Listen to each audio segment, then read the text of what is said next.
All right, I think we're good. Wait a minute. Little card thing went in. All right, we are good. What is up, y'all? Mic check, cam check. Expansion hype today. So I am actually I'll put it this way. I am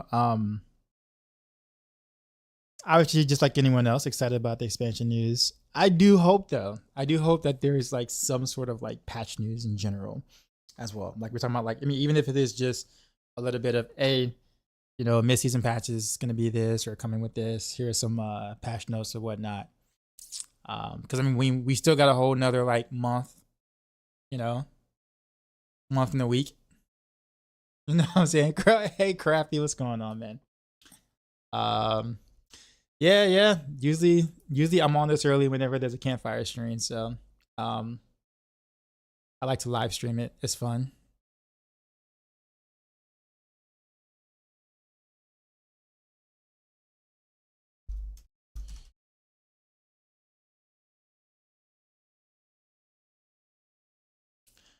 I need to actually get my bot to automatically do shoutouts. I'm not that talented on the Twitch side of things quite yet, or the content creator side of things yet. So we'll get there. We'll get there. But yeah, Crafty. I am the most proud. I am most proud of the current setup I'm playing now on Heartseeker. Doing so without the Tyraels might has actually been quite interesting, quite cool. But I'm in the same boat as you, man. I really wish I could use Crown, but I'm not upset, by the by the shift. Ask Cell, she has it up. Well, yeah, she did. So I did ask her, and then she gave me like the place to look for it to in terms of how to get it set up. So it's kind of like, oh well, I thought maybe you had like some like super easy answer that I mean, when it comes to content creation in general, in terms of like tech, like content creation tech, I'm like practically a boomer. So Sale has to like break it down for me like I'm like 3. She's like so good at that stuff, man. She really is.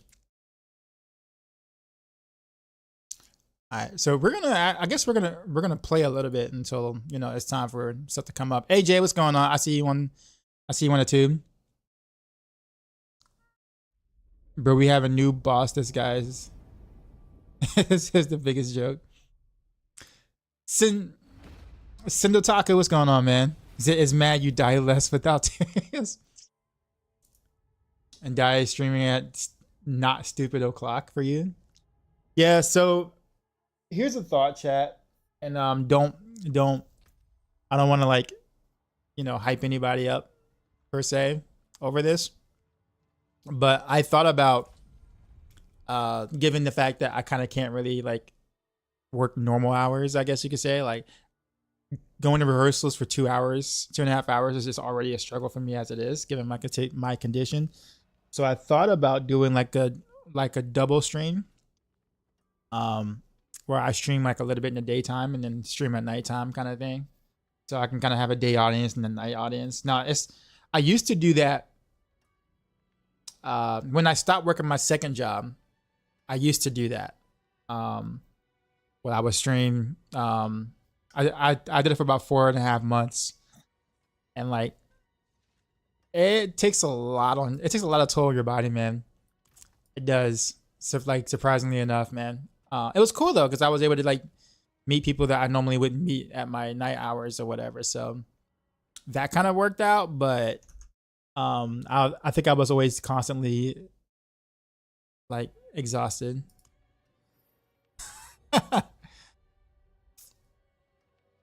Evident Pig found me. Run. World boss? I haven't done a world boss since like, yeah, I think I did a world boss while I was leveling on day 1, and that was it. Bull is going on. I followed the Barrage Rogue spec on Maxroll. I think you created it when you have a chance. Can we agree that?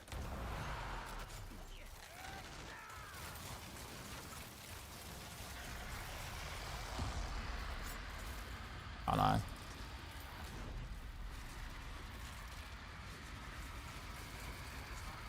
Somebody has inner sight.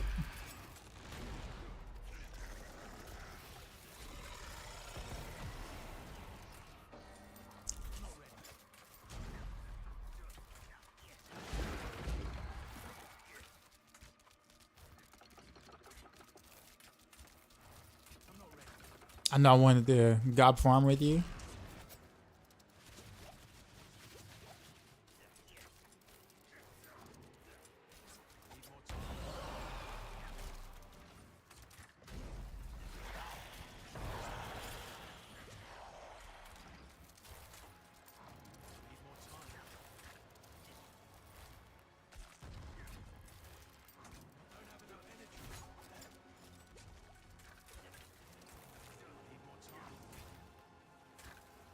I evaded through that like that actually mattered. Like I actually did something. Yeah. At least it's a it's actually a fight now. It looks like it feels like I haven't like actually fought him since the the changes to the world boss.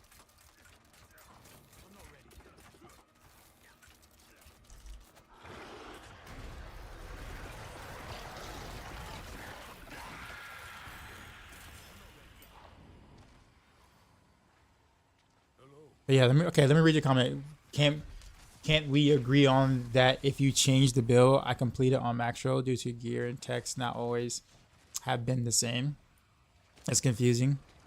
Yeah, the starter section can be a little confusing because going from combo point double imbuement leveling barrage to physical no imbuement oh, he's still ahead of me. Who's that? Hodor? Greetings. Very nice.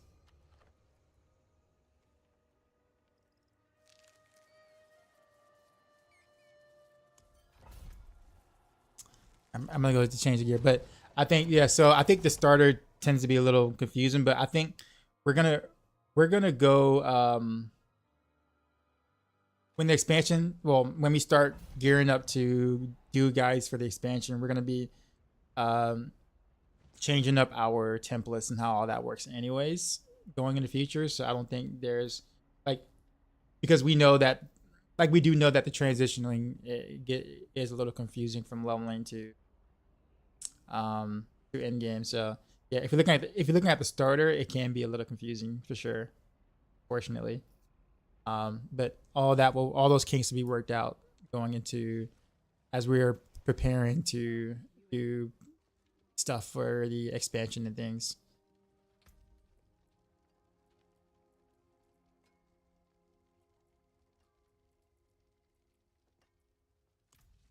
The forge is ready for whatever you need. I also need to check my audio stuff. I think I have an idea of how to fix that echo. So I think I'm going to actually do a little bit of that.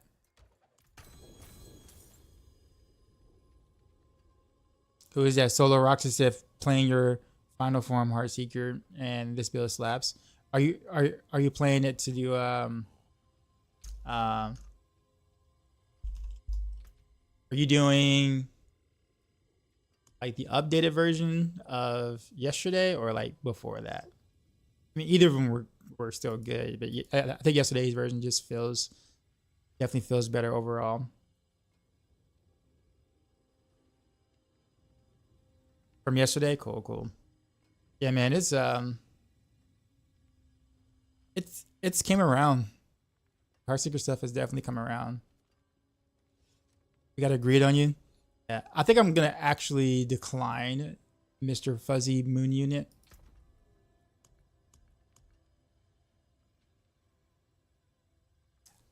Yeah, bro, I just saw you at the World Boss. Didn't know you were streaming this time. I usually don't stream this early, but there's a campfire chat today, so I tend to try to live stream the campfire chats usually. Pig. I'm gonna try. I actually want to see if I could fix some things real quick. Like that. Appreciate the follow. The echoing from that. So let's see. Let me see if I can force it. Browser always event Later, let's try it. Oh wow, it doesn't even let me do it.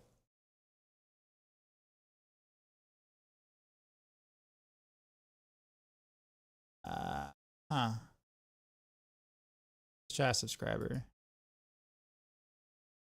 No, it won't let me emulate it on stream. Okay. Don't have an emulate, but you do have a 6 exploit, 3 frigid 4. I mean that works. I mean for sure that works. Just switch to the new Heartseeker.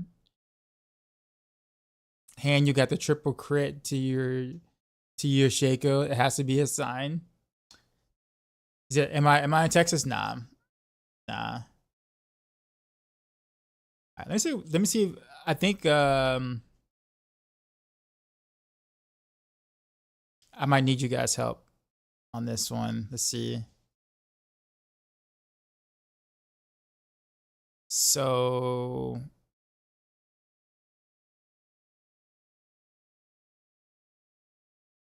what is media source 8?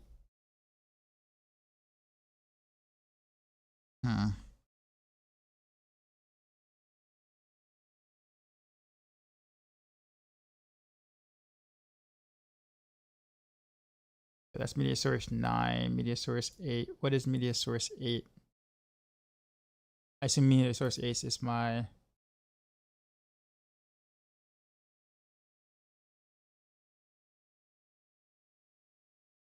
Okay, no, okay. It's the little overlay on top. Okay, so that's important. That doesn't give me any sound though. What we got? All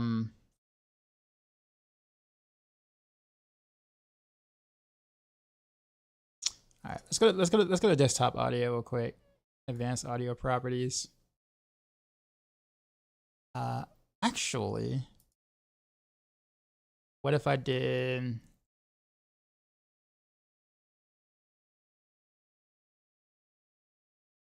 Okay, so this is using input. Let's go to input.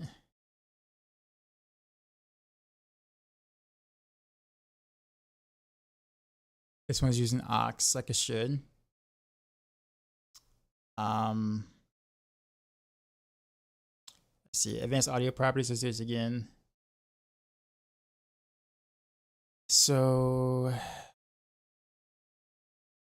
monitor off. So all this is monitor off.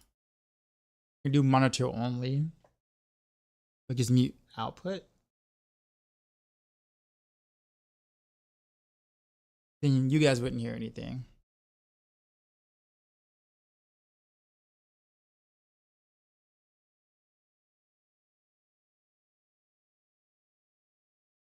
Yeah, I thought I might have had the solution, but I don't. I'm looking at it now. I'll look at a solution.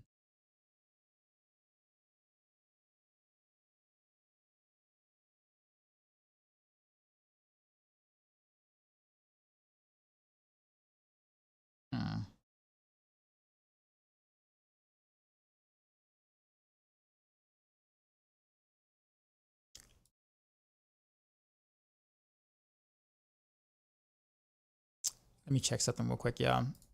Let me look inside stream elements. I don't think any of this is gonna change how that goes, but we'll see. Let's see stream elements, the oxide. The audio on the editor. Actually, let's emulate. Let's see if that works. Okay, there we go. Preview live on stream. Okay, so I hear the echo there. So I wonder if there's anything on stream elements I can do to fix that.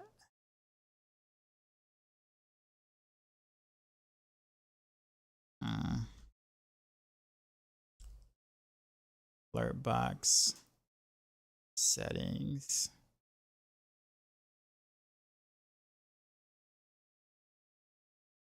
Position and size.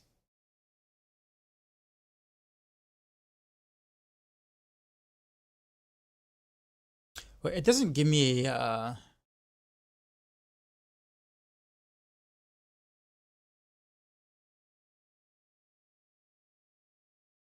tour session data settings. That doesn't do anything. That's all visual.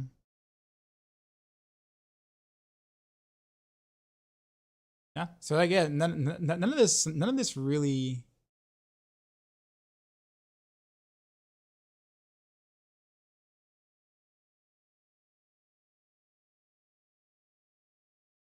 Oops.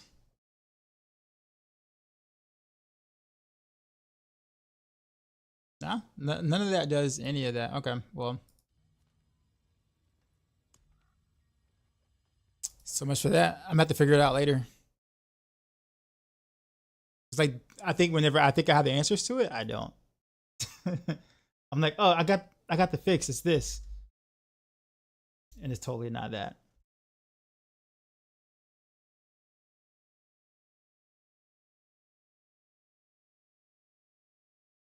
But it only happens with the alerts, though. I think I might need you guys' help on this, though. I guess I'll put it this way: for those who watched the stream last night, were you guys getting echoes from like the combat, like the game volume stuff? Like, did the game volume sound like it was echoing at all, or was it just the alerts?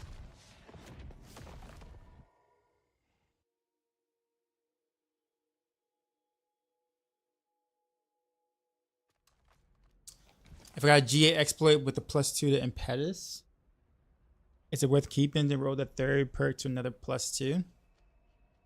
Well, impetus doesn't do literally anything on Heartseeker, but if that amulet is still your best amulet by far, then sure. Like I wouldn't sink too much gold into it. I mean, I would just get like another whatever passive rolls first or whatever, or even percent dex is fine for now. But it'll just alerts from you. Okay, so I guess that narrows it down. So that can't. So that means that can't be coming from the desktop audio in general. Like that's not it.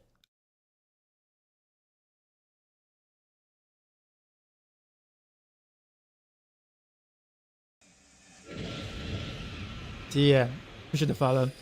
It's that echo, and I don't know what to do. I wonder if media source 8. I wonder if it's just browser.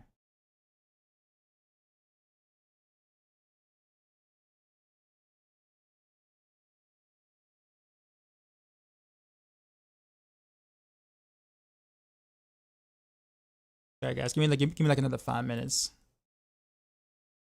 because that narrows it down a little bit. A theme. Theme.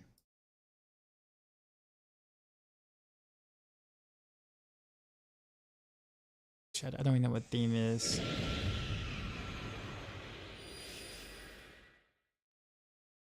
Appreciate the follow. So if it's this,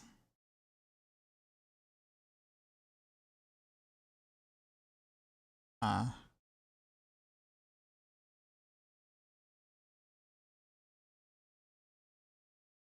okay, no. So this is the Sound Alert app.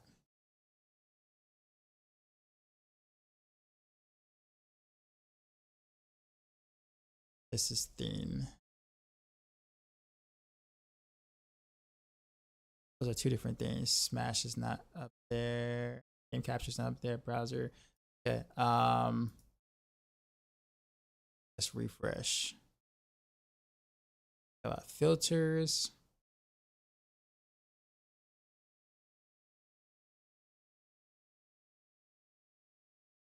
Why do I even have filters on?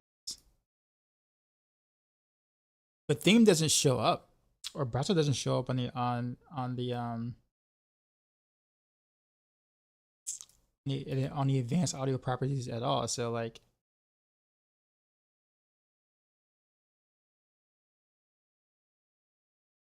okay, so stream MS overlay. Okay, so this is it. This is the theme. Control via OBS. Maybe that can help.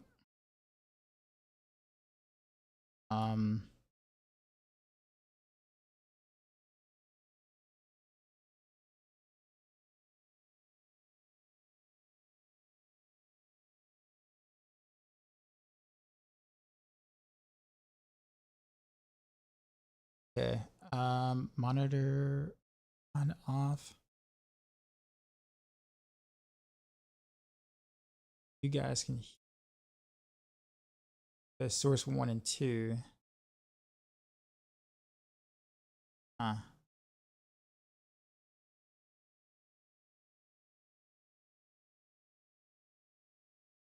This did not help me any more than what I was doing before.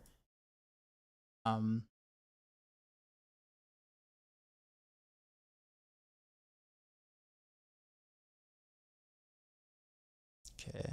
See. Okay. So I refreshed that.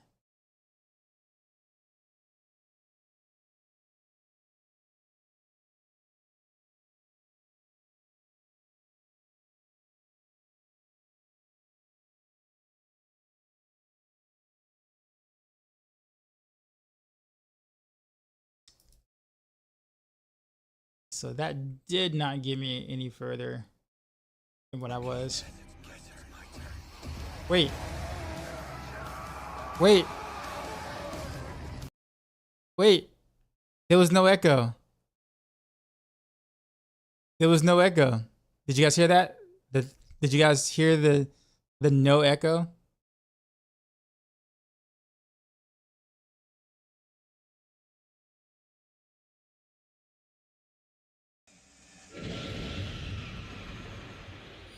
Yeah, no echo. What? What do we do? Okay, well, whatever it is, I'm not touching anything. All right, I'm not touching anything. I'm leaving it. I'm not fixed. I'm not touching the thing. It just works. All it took was a Sendodoc or Sendotaku to actually get the sub. So I guess you just have to get the sub every time it messes up. I think that's kind of what fixed it. Hey, you responded to me the other day in Moody's chat about my first Uber Unique Heartseeker. Should I get the Starless or the Harlequin? I'd probably do the Harlequin. Because you can solve your energy issues with Beastfall boots. Honestly. So go with Harlequin and then like wear Beastfall boots until you get Starless, guys. That's your best bet. What would be the other two good?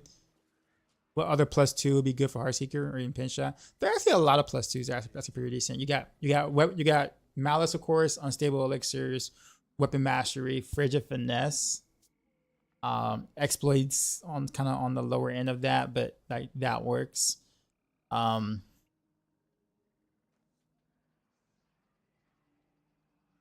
Yeah, I mean pretty much those 5. And then you got percent dex, which is good. Like if you get like a GA percent dex, it's almost as good as the passives, honestly.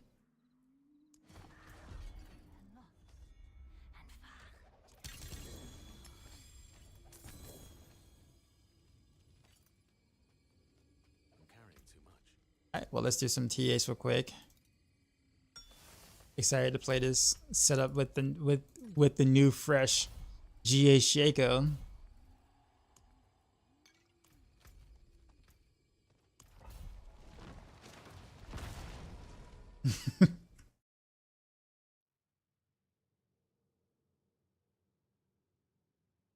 Yeah, well, Frigid is number 1 for sure.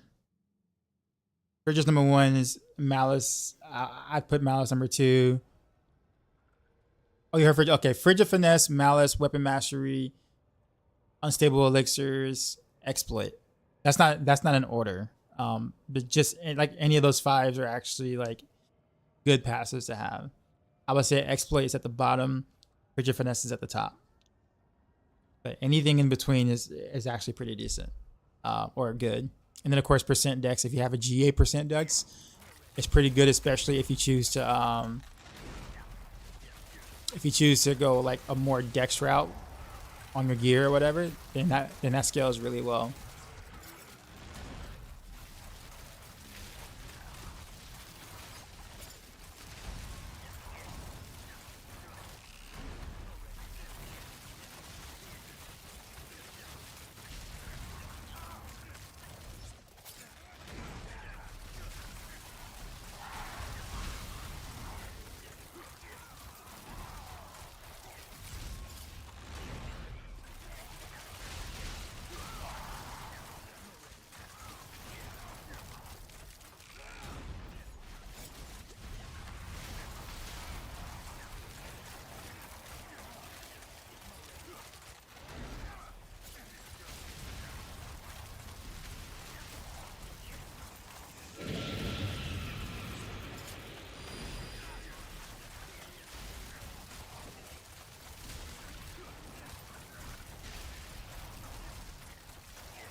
All right, a decent first boon. I'll take it.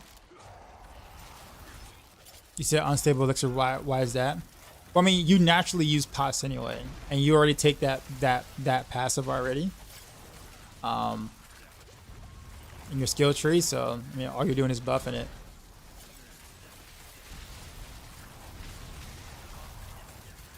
And generally speaking, you would just want to pop a potion, maybe like during your rotation when you're fighting a boss or whatever. Like, you know how you shadow step and then you ultimate, then cow traps, then smoke grenade or whatever. Like while you're doing that whole combo or whatever.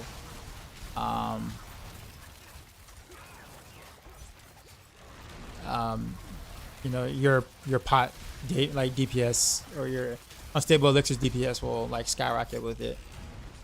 Like I don't think about like when I'm fighting in front of horrors, I don't think about spamming pots at all whatsoever. Like it's one of those things where it's like if I use a pot, I gain more DPS and that's cool. But I'm not actively trying to time it every 10 seconds. New patch notes out? For what? For like the mid-season patch or like what?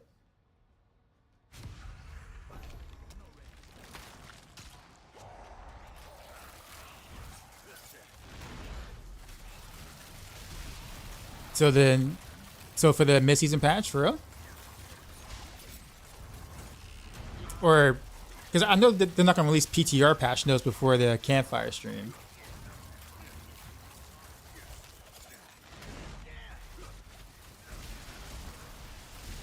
So what's the patch notes for then?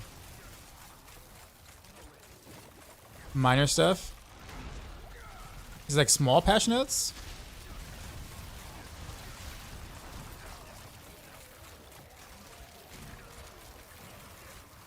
It's an issue where shadow clones would imitate basic skill aspect did not cast basic infused skills when using pro clip aspect.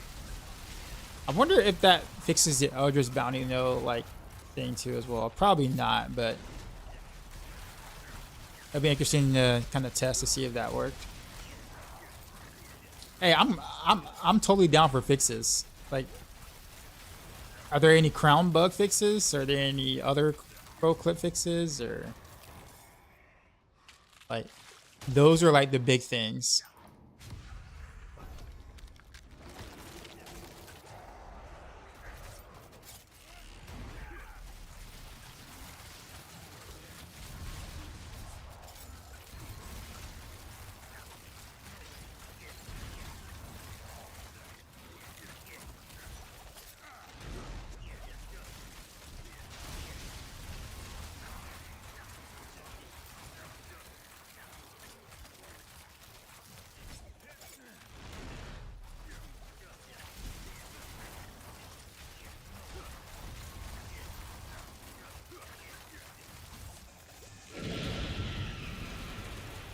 Appreciate the follows.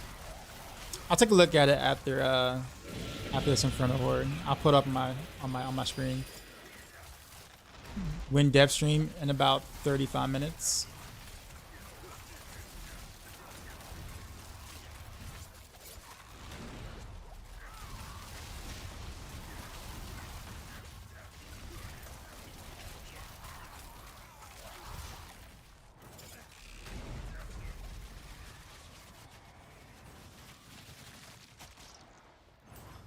Do you know any info that's about to be shared, sir? Actually, nope.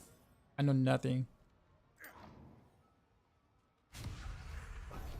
Someone across the stream a couple of weeks ago, you absolutely joined us. So many other D4 streamers come across condescending. Yourself and Moody are very chill. Thank you. Oh, thanks for that, man. I actually talk about that. Not like my thing, but like just kind of the whole like attitude towards, you know, being kind of elitist or looking down upon others and what's essentially a loot simulator and an RNG number simulator. At the end of the day, like, if you want to be cocky or condescending, this isn't the game for that. I'm not saying I I don't condone that anyways. Like, I think it's really stupid to be that way in general. But I mean, if you're gonna be cocky, at least play a game that actually is like, you know, like where you can sit there and say, I am that good. Like, I am legit that good. Right? Like, you know, Faker in like League of Legends, right? Like, if he wanted to be cocky and condescending, he could be, right? Because he literally is that good. Like, he's that good of a talent. I mean, I still would think he's a dick, but at least he has a reason to be cocky, right? There's zero reason to be cocky in a game like this, right? It just makes no sense. Like,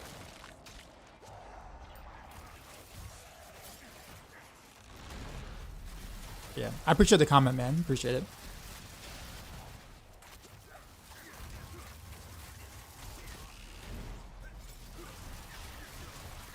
I can be cocky on how fast I can clear sellers.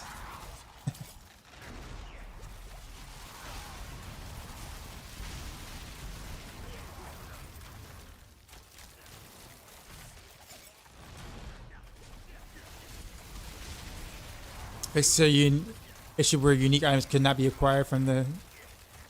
Oh wow, really? So we've been gambling from or gambling our oboes and with no chance to get unique at all. It's a little late for that, don't you think? For a fix.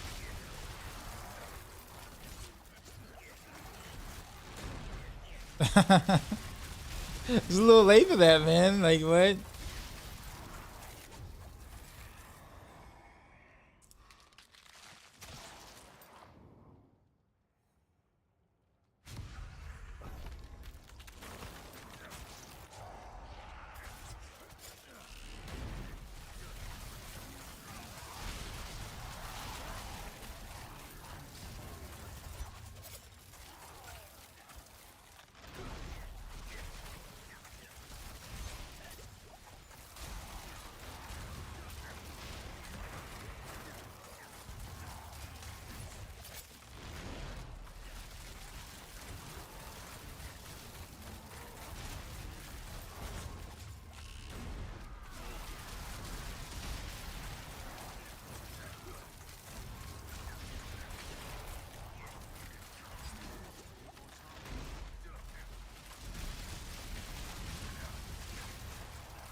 I literally just ignored that Spire the entire time.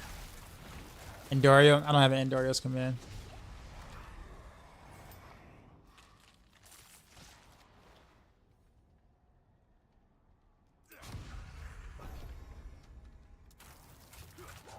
Barrett's fair. Would Rain of Arrows Rogue be viable? Well, depends on what you mean by viable. Give me your definition of viable.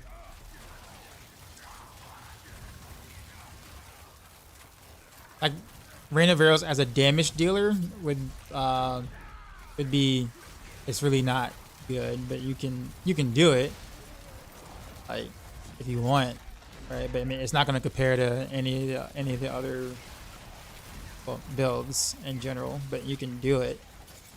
You can make it work. It's just depending on what your standard of viable is. If that makes sense. Like, if you want to clear T7 hordes with a perfected Rain of Arrows DPS setup, you certainly can.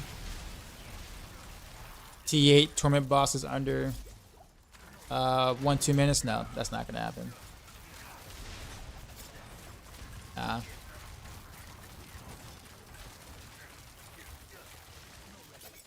Not T8. No, it'll take you forever to kill the councils. Like, you can make it through the like waves or whatever, but you'll be fighting the council for like 15 minutes. So like, I mean, T7 you can. Like, if you're okay with just farming T7, then yeah, sure.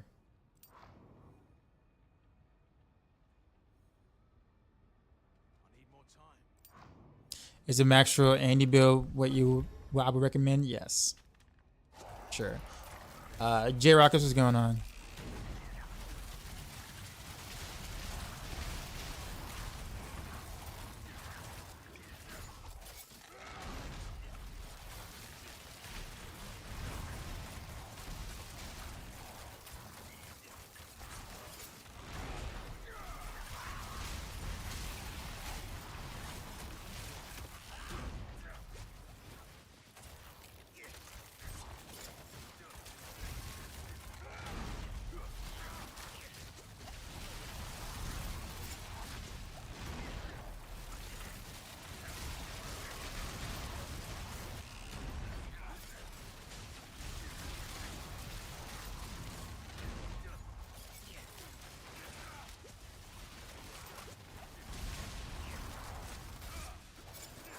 I got CC'd like to death.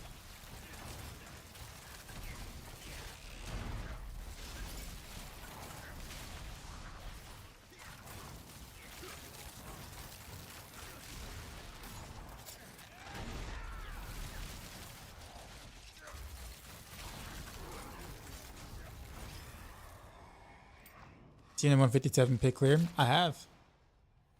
I have. Boss fight is definitely interesting, considering that you kind of have to wait for spawns to ask to spawn, so you can kind of take advantage of the trick attacks during the stagger, which is actually kind of a cool strat. Not gonna lie. Question about the Endurance Barrage. Only thing you can answer. What's up?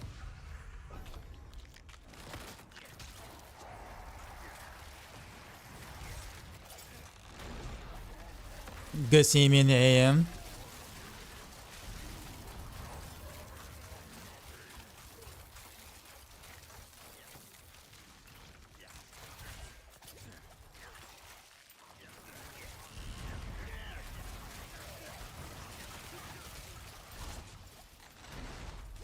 The guy, the cap 2 is 185. I mean, McGarry exactly from the guy, however, in fights, he only shows 160. Even if you use close quarters. Did you proc the second part of close quarters as well? Like the melee, the cutthroat and the, you did? Okay.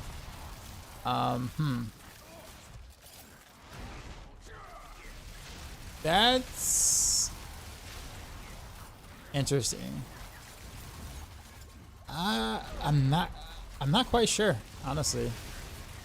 I'm not sure what it can be.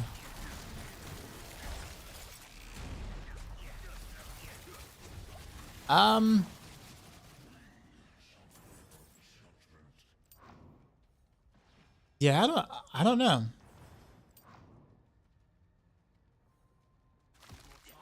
It could very well be that high velocity isn't counting towards the sheet, which is probably what it is. Like that'd be my best guess.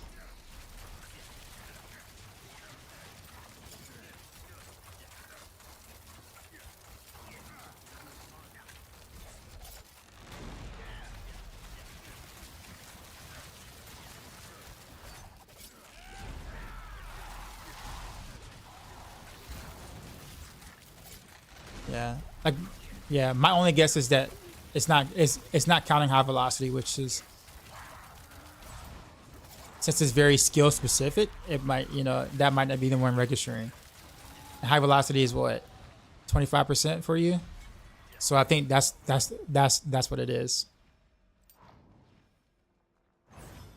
Like, do the same test, Shimizu. It's high velocity on your amulet. Okay. Yeah. That is interesting. Every fiber is hitting 2 billion per arrow. That sounds about right.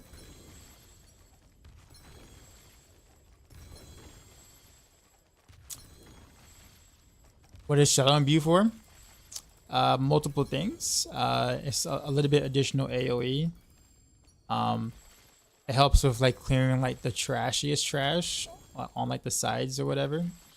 It's also a huge dopamine rush when Shadow Imbue miss explode, because I mean, who doesn't like a nice Shadow Imbue explosion happening like multiple places in an area.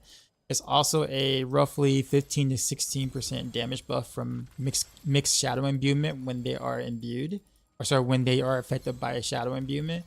So it's also like a multiplier, as well as a, pretty neat help for AoE clearing. Does it proc a Heartseeker? No. That's why you imbue the Rain of Arrows.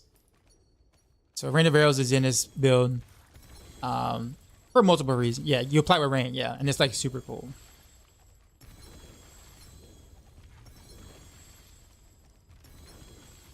Arthur, what's going on?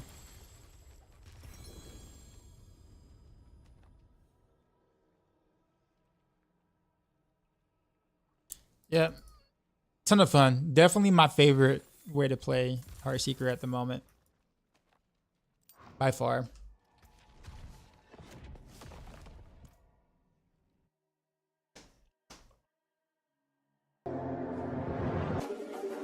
Yo, Dark Side. We just got Dark raided, Side. son. I got a raid early. We just got raided, What? son. You know how we do. Drop my You new know how beat for we these do. new viewers. Drop my new beat for these new viewers. Where my glasses go? How about my glasses? All right, we're gonna catch the last half. All right, gonna get the last half. Last half.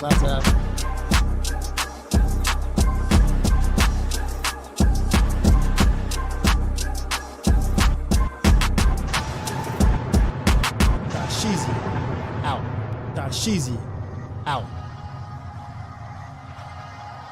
Ms. Skippy raided my stream with What is 28 happening? Skippy raided my stream with 28 views. Thank you for the raid. How's it going? I couldn't find the glasses though. Apparently they're right in front of me, but I couldn't see it. No echo. I think the echo's at least gone on my end. I don't know about YouTube's end. Wait a minute. AJ said it's weird on YouTube. It's doubled on YouTube. Is it really? Oh no, it's still echoed? Really? Huh. How come I didn't hear it then? Like I legit didn't hear the echo, which is weird. Alright. I'm gonna have to go in my audio settings and check it again. It's been super weird. Alright,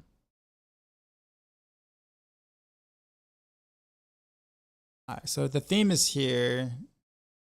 Filters, properties, interact, local file, control audio. Okay, so let's not control audio using OBS.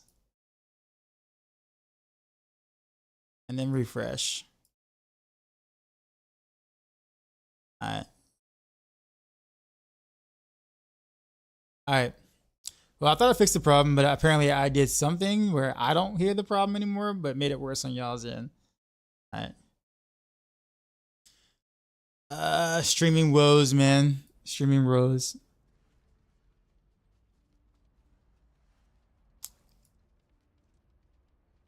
But how's it going? It's been good. It's been good. I would say it's been good in general. Can't complain, especially on the content creation side of things. I think we've been doing pretty well this season overall.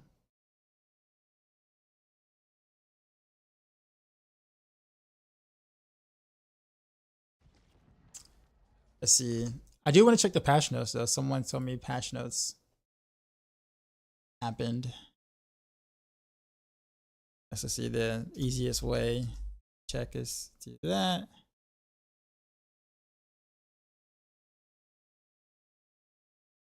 But no, that's old. Still. Where are you guys seeing the new patch notes at? For September 3rd.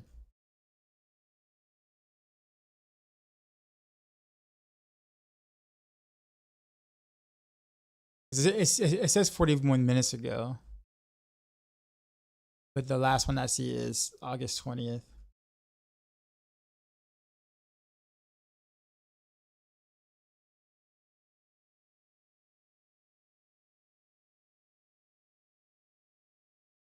Who was it that mentioned patch notes? Do you have a direct link to that? Hey, what's going on?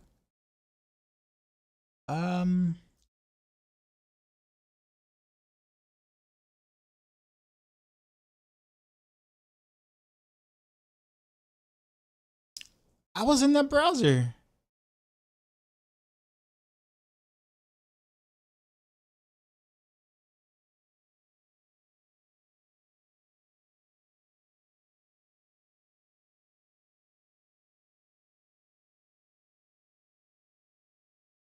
Yeah, I don't see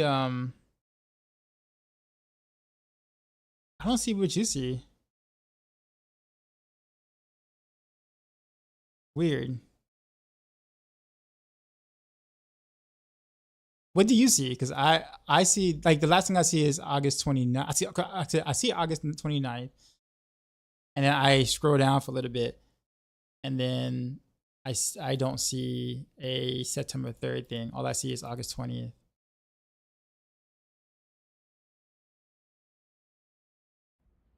I'll show you my items. I have a quit. All right, here's a Shaco. Here's my chest.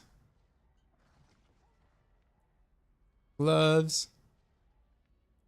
Pants. Boots. Weapon. Other weapon. Well, Shard of Varathiel. Other weapon. Starless Skies. Ring. And necklace. They removed it? Okay, because I was wondering, I'm like, I didn't see it.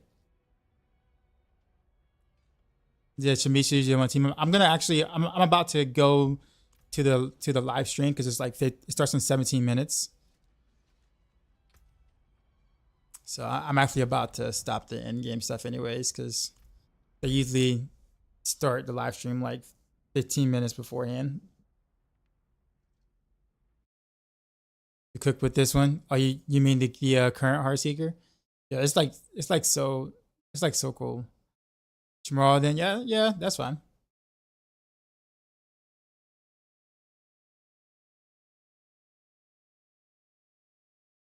All right, so let's go on Twitch.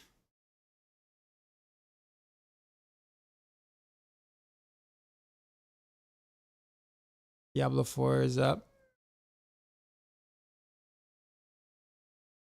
Let's pull this out real quick. Then I guess we exit game.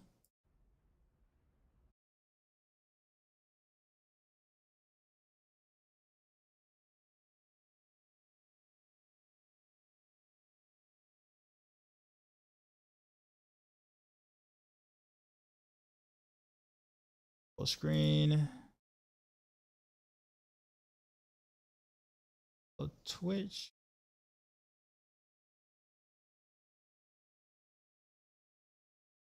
Yeah, there we go.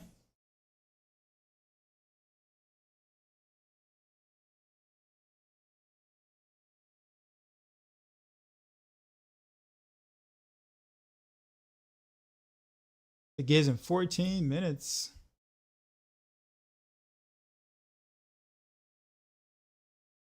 We're gonna play our music though for now. For the stars, because y'all know.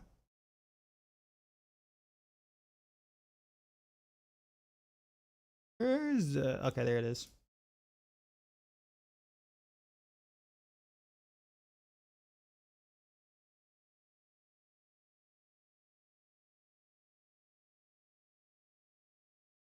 How many Heartseeker builds do I have now? I've been trying to stay up to date on the YouTube videos. I didn't make a new video, no. I mean, because like the updates I did yesterday morning, still the build is the exact same. So like the play style, all the skills and stuff are the exact same. Now, some of the gearing choices are like a little different, but like the build itself is the exact same.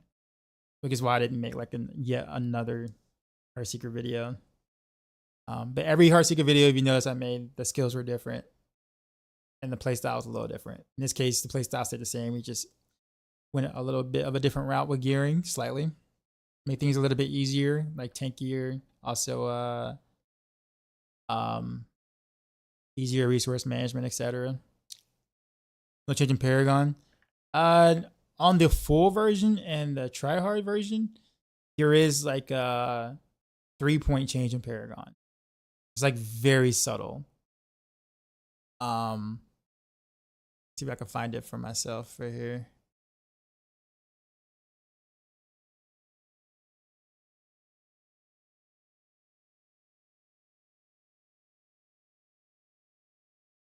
Sorry, hold on. Let me see if I can pull it up for y'all.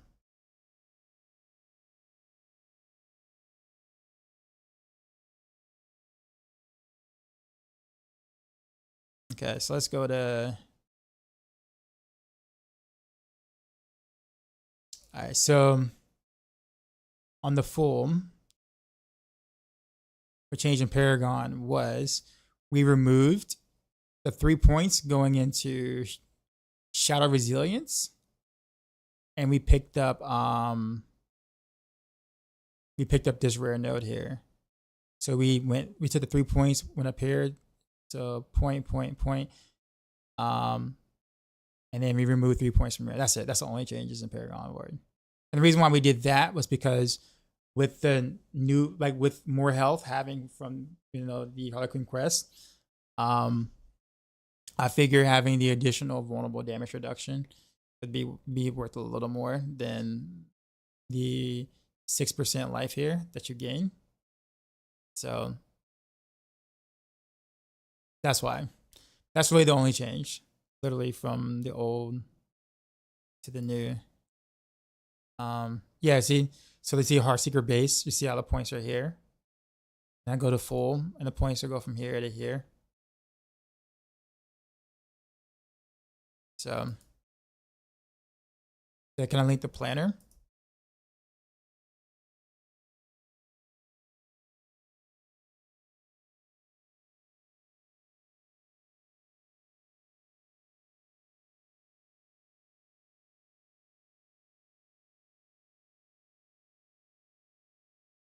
No, we're doing the whole board. It's literally just a 3-point change. And honestly, you don't even have to do that. Like, if you don't want to do that, you don't have to. I do it especially on my tryhard setup because I no longer have all that crazy damage reduction from Tyraels Might anymore. So like for me, that taking that vulnerable damage reduction from vulnerable node actually helps me a ton. Whereas like if you already have a Tyraels Might, it helps you a little bit.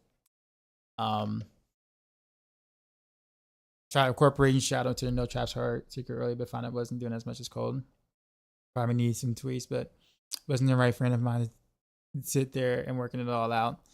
Well, the reason why, so Oliver, the reason why it doesn't work that way for you is because on the, you think Victimize gets fixed this next patch? I doubt it, honestly.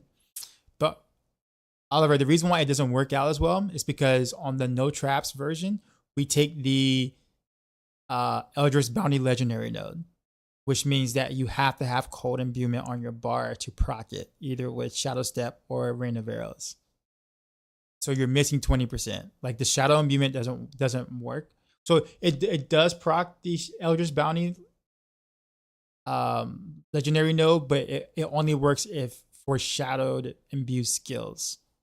Since your Heartseeker is cold imbued, and you're proccing it with Shadow, like Rain of Arrows, whatever like that, then you're not getting that 20% for your Heartseeker. That's why it's performing better for you. When you went the cold route. That's actually the reason why I have cold there to begin with instead of Shadow. With that particular board. The only way you can really finagle that or mince that is use the Paragon board for the full version. So if you're gonna, well, no, you can't because that one has traps in it. So yeah, never mind. Yeah, so you pretty much have to go cold on the. All right. You too. Yeah, and yeah. That's the reason why I have it. I have it the way I do on the Paragon board because of that. One day, I really want a build guide for making builds. I only have a surface level knowledge. It gets really, I don't want to say it gets intricate, but it's more so about knowing what works and what doesn't. And I don't mean like in terms of like if this combination actually like works out like it says it should, but more so of what's bugged and what's not. That, and also knowing what's multiplicative and what's additive. I think a lot of those things, knowing all those things is actually quite rough, like difficult initially. But once you kind of know that, it becomes significantly easier to build something because you have the foundational knowledge of knowing that like this doesn't work because, or that doesn't work because. Yeah, this is I guess we can take a listen to this. This is like trailer stuff, I'm sure.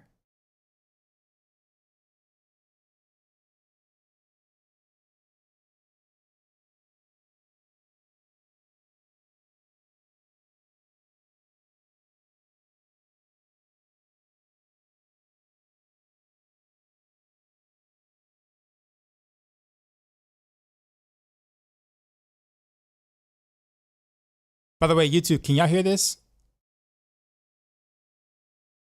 I need to know so I can switch outputs for y'all.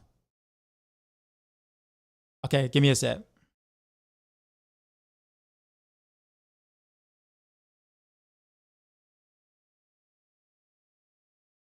Okay.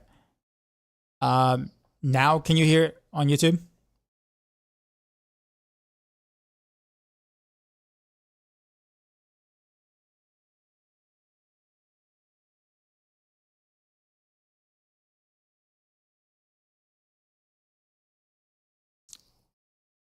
Okay, so on YouTube, you still can't hear this? Okay, give me a sec.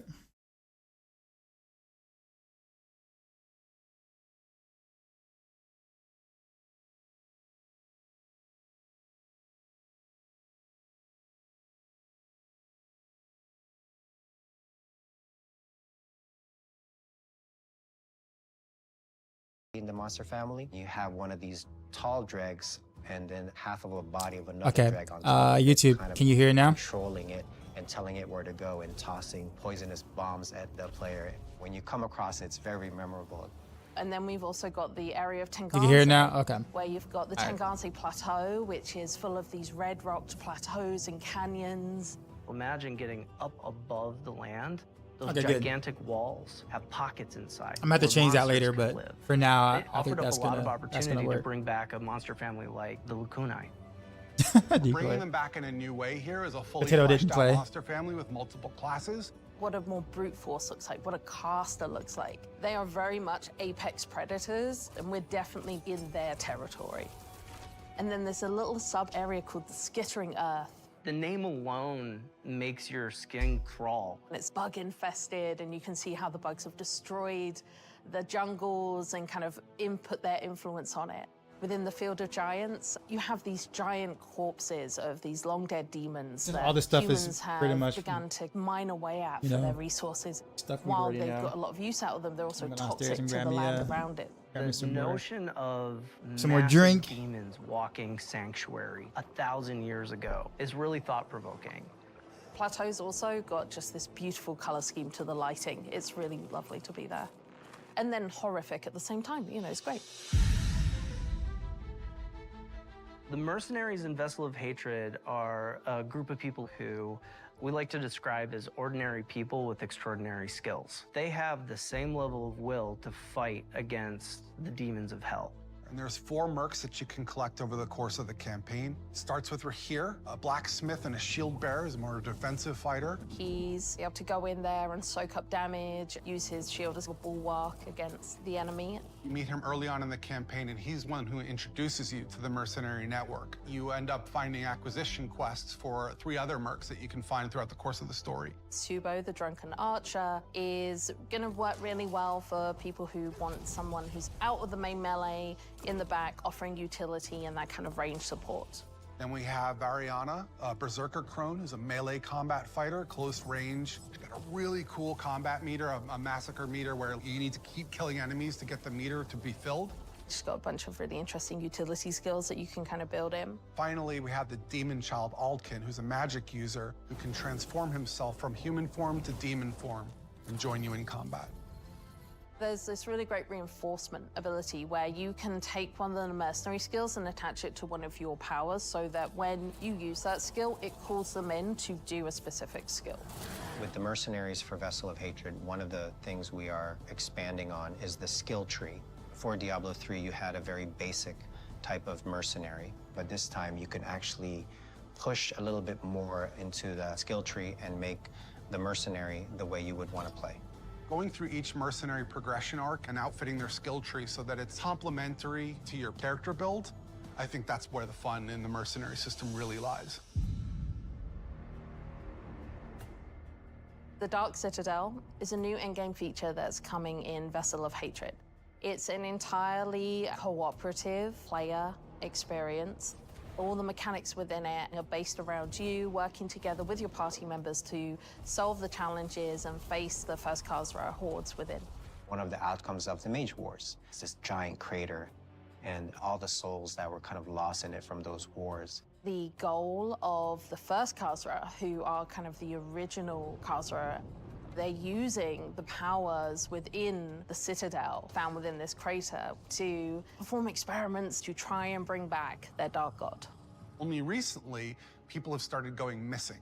They head into the Khazra region, they disappear, never to be seen again. So it's clear that whatever they're planning is about to come to fruition, and your job as the players to get in there and stop it. Citadels are a place where we take what is the best part of Diablo, combat, and we test it in a different way, which is adding in cooperative mechanics that you have to manage on top of that. For example, a boss has an attack, and as a player, you have to collect an item that allows you to reflect the attack back at him. So there's a little bit of a Twitch level mechanic there where you actually have to time your reaction shot. What's interesting about it is when you get multiple people in there, we're each responsible for reflecting that shot once, so we all have to sort of master the timing of that move. You can't do that kind of thing without coordinating as a team, and that's sort of the example of what Citadel gameplay feels like.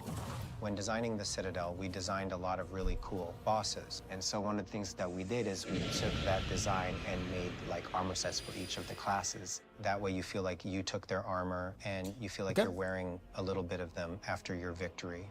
We also have a currency that's dedicated to the Citadel, where as you play through, a vendor can be interacted with to buy custom cosmetics that are unique to the Citadel. You can play with 2 people, but the ideal experience is for 4. In order to facilitate that, we've built an all-new Party Finder feature, and the community has been pretty vocal about wanting this for a long time. It made a lot of sense to us to pair it with this new Citadel mode. It really is an activity that's geared Matthias, towards what's up, people man? who love to play together with their friends or with strangers and enjoy that cooperative gameplay. I cannot wait for players to get into the world. I'm really just excited for people to Well, actually, I could use see all 10 the little hidden plus 10 DB. What up, storytelling Lexi? elements that the team has fit in. There's interesting things to find and see and discover around every corner, and it's that better? just a really great experience getting to explore Nahantu.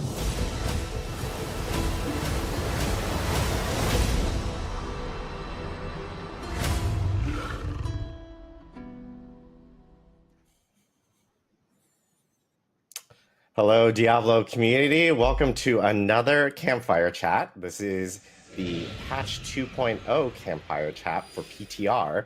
As you guys can see, we're in a little bit of a new environment. We're all doing this from home. We had to do a quick last-minute pivot about 24 hours ago.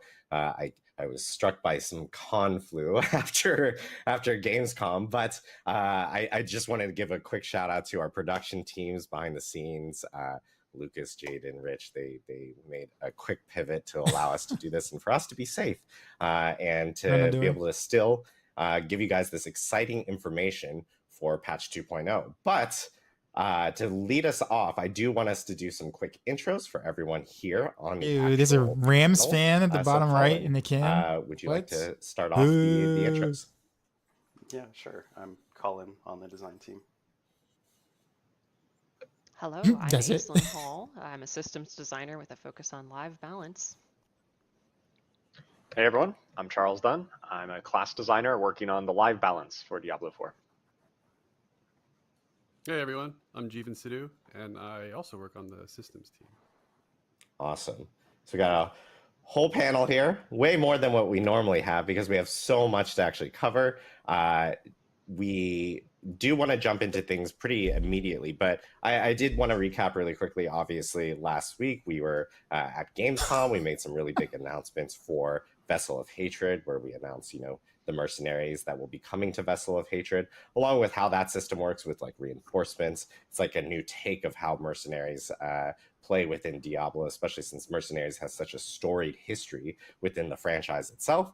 And of course, we also talked about the Cuirass Undercity and the Dark Citadel, along with the Party Finder feature that players will be able to actually partake in with Vessel of Hatred and use that for Dark Citadel and other features within the game. We do actually have a blog up on Diablo4.com that does do a good deep dive across all of those specific items, so you guys can actually check that out. But we have a packed agenda today. This will be a long one, so we hope that everyone will sit down and grab a snack and join us as we talk about some pretty large systemic changes that will be coming with Diablo 4, along with some new stuff that we'll be sharing as well that will also be coming with Diablo 4. So we're going to start off with some progression updates. We're going to move off into some class and balance changes, along with some quality of life updates, and then we'll kind of cap it off with a cool new announcement that will be coming with Vessel of Hatred. So Aislinn, Colin, I know you guys want to jump into some of these big progression changes that you guys were talking about last week, so take it away. Yeah, thanks, Adam. And I'm sure everyone has no idea what the big surprise is at the end. None whatsoever. So yeah, right. So yeah, let's jump into the progression. So when we launched the game, we had a sort of vision for the game that we felt like was really fun to play through once, where you'd sort of traverse through these world tiers and you'd be gaining new sacred items rarely, and then you'd be getting ancestral items when hopping into World Tier 4. And as we played the game more and more, and as we've gotten feedback, that necessarily hasn't really been super fun. So we've sped up a lot of the progression to sort of get you into that space that where you feel powerful, where you have autonomy over your choice in terms of difficulty and challenge and reward. Diablo is all about that progression, right? And sort of blasting and feeling efficient. So we wanted to take a step back after looking at itemization. We've added a ton of itemization progression that we think is feeling pretty good. There's a lot of ways to customize your character. There's a lot of ways to progress your itemization. And we wanted to look at other aspects of the game. So that came in the form of like, what hasn't aged super well? What are the things that we really enjoy and we see that you all enjoy? And doubling down on that. So two of those things are difficulty and overall just character progression from your paragons, your glyphs, etc. We've sort of taken the approach of like really doubling down and embracing again what has been really fun, right? Blasting, being efficient, having control over your challenge and reward, right? Profane Mind Cages is awesome when you can stack it to 3 and you can hop into those Hell Tides and just start getting tons of experience and reward for pushing that challenge. Key dungeons like Nightmare Dungeons, Infernal Hordes, really pretty much every endgame in the system at this point has a tiering system associated with it, and we think that's like pretty indicative of like what has been fun, and we want to embrace that. And part of that is that idea of I can push really hard to get more efficiency. Part of that's conquering milestones, right? It's really good. It's a ton of fun to hop into World Tier 3 early. I think I hopped in at level 25 in the latest release just to see if I could do it, and it was a ton of fun. And it's sort of all about embracing that gaining power in multiple ways, feeling super powerful. And then another thing that we really wanted to look at in terms of making this better is alting. We made a change to make it so that the mythic uniques could be equipped at level 35, and if you've done that, it's a really badass experience where roll a barbarian, slap your grandfather on him, and you just blast through the leveling experience, and it's a ton of fun. That being said, we've added tons of sort of power to the equation, and we wanted to make sure that we also gave you more autonomy to sort of challenge yourself with all that new power, and we're adding a ton of new power in the expansion as well. So to cover it again, right, we want to look at expanding the progression in other areas of the game come patch 2.0. So with that, Aislinn actually has a bunch of exciting changes to talk about here. I do. Thank you, Colin. Okay, everyone, I want you to put on your thinking caps because we have a lot of details to cover. So buckle up. We, in fact, have a topic screen here because there's so many things regarding progression that we're going to be talking about today. So the way that we're approaching this presentation is we're basically going to be bringing you through what a character's journey would actually look like. Starting by talking about the character journey and then talking about some difficulty tier changes that are coming, and then going deeper into, how you're going to be gaining more rewards from those said difficulty tiers. So yeah, without further ado, let's simply jump in and get started with the character journey. Okay, so some changes coming to how you're going to be leveling up. There's going to be a level adjustment, first of all, coming to patch 2.0. Right now in the live game, you go from character level 1 to 50. Those are your skill point levels. And then every level after 50 is a Paragon level where you're earning 4 Paragon points per Paragon It's level. official. We're going to be New max splitting level is those 60, I out in guess. patch 2.0. And so you're going to earn Paragon points, which are going to be separate from your character Enjoys. level. Levels 1 to 50 represent those character levels. And there's also going to be a new max character level, quote unquote, of level 60. And that means that you are going to be earning 10 more skill points from what you had been earning pre-patch 2.0. There's also going to be a reimagined pace to the leveling journey. So we have a lot of new difficulty tiers that are being added to the game. More on that soon. But effectively, lower difficulty tiers are going to be offering you a slower pace if you're a newer player, you just want a very casual, chill experience. But you're going to be able to bump it up if you want to. Like if you're, engaging with tempering, you're engaging with all these systems that are making your character stronger, and you want something to test that against, we're aiming to give that to you. And these difficulty tiers are going to be offering you improved efficiency, improved rewards, and the goal is to improve your pace if you can blast through these difficulties.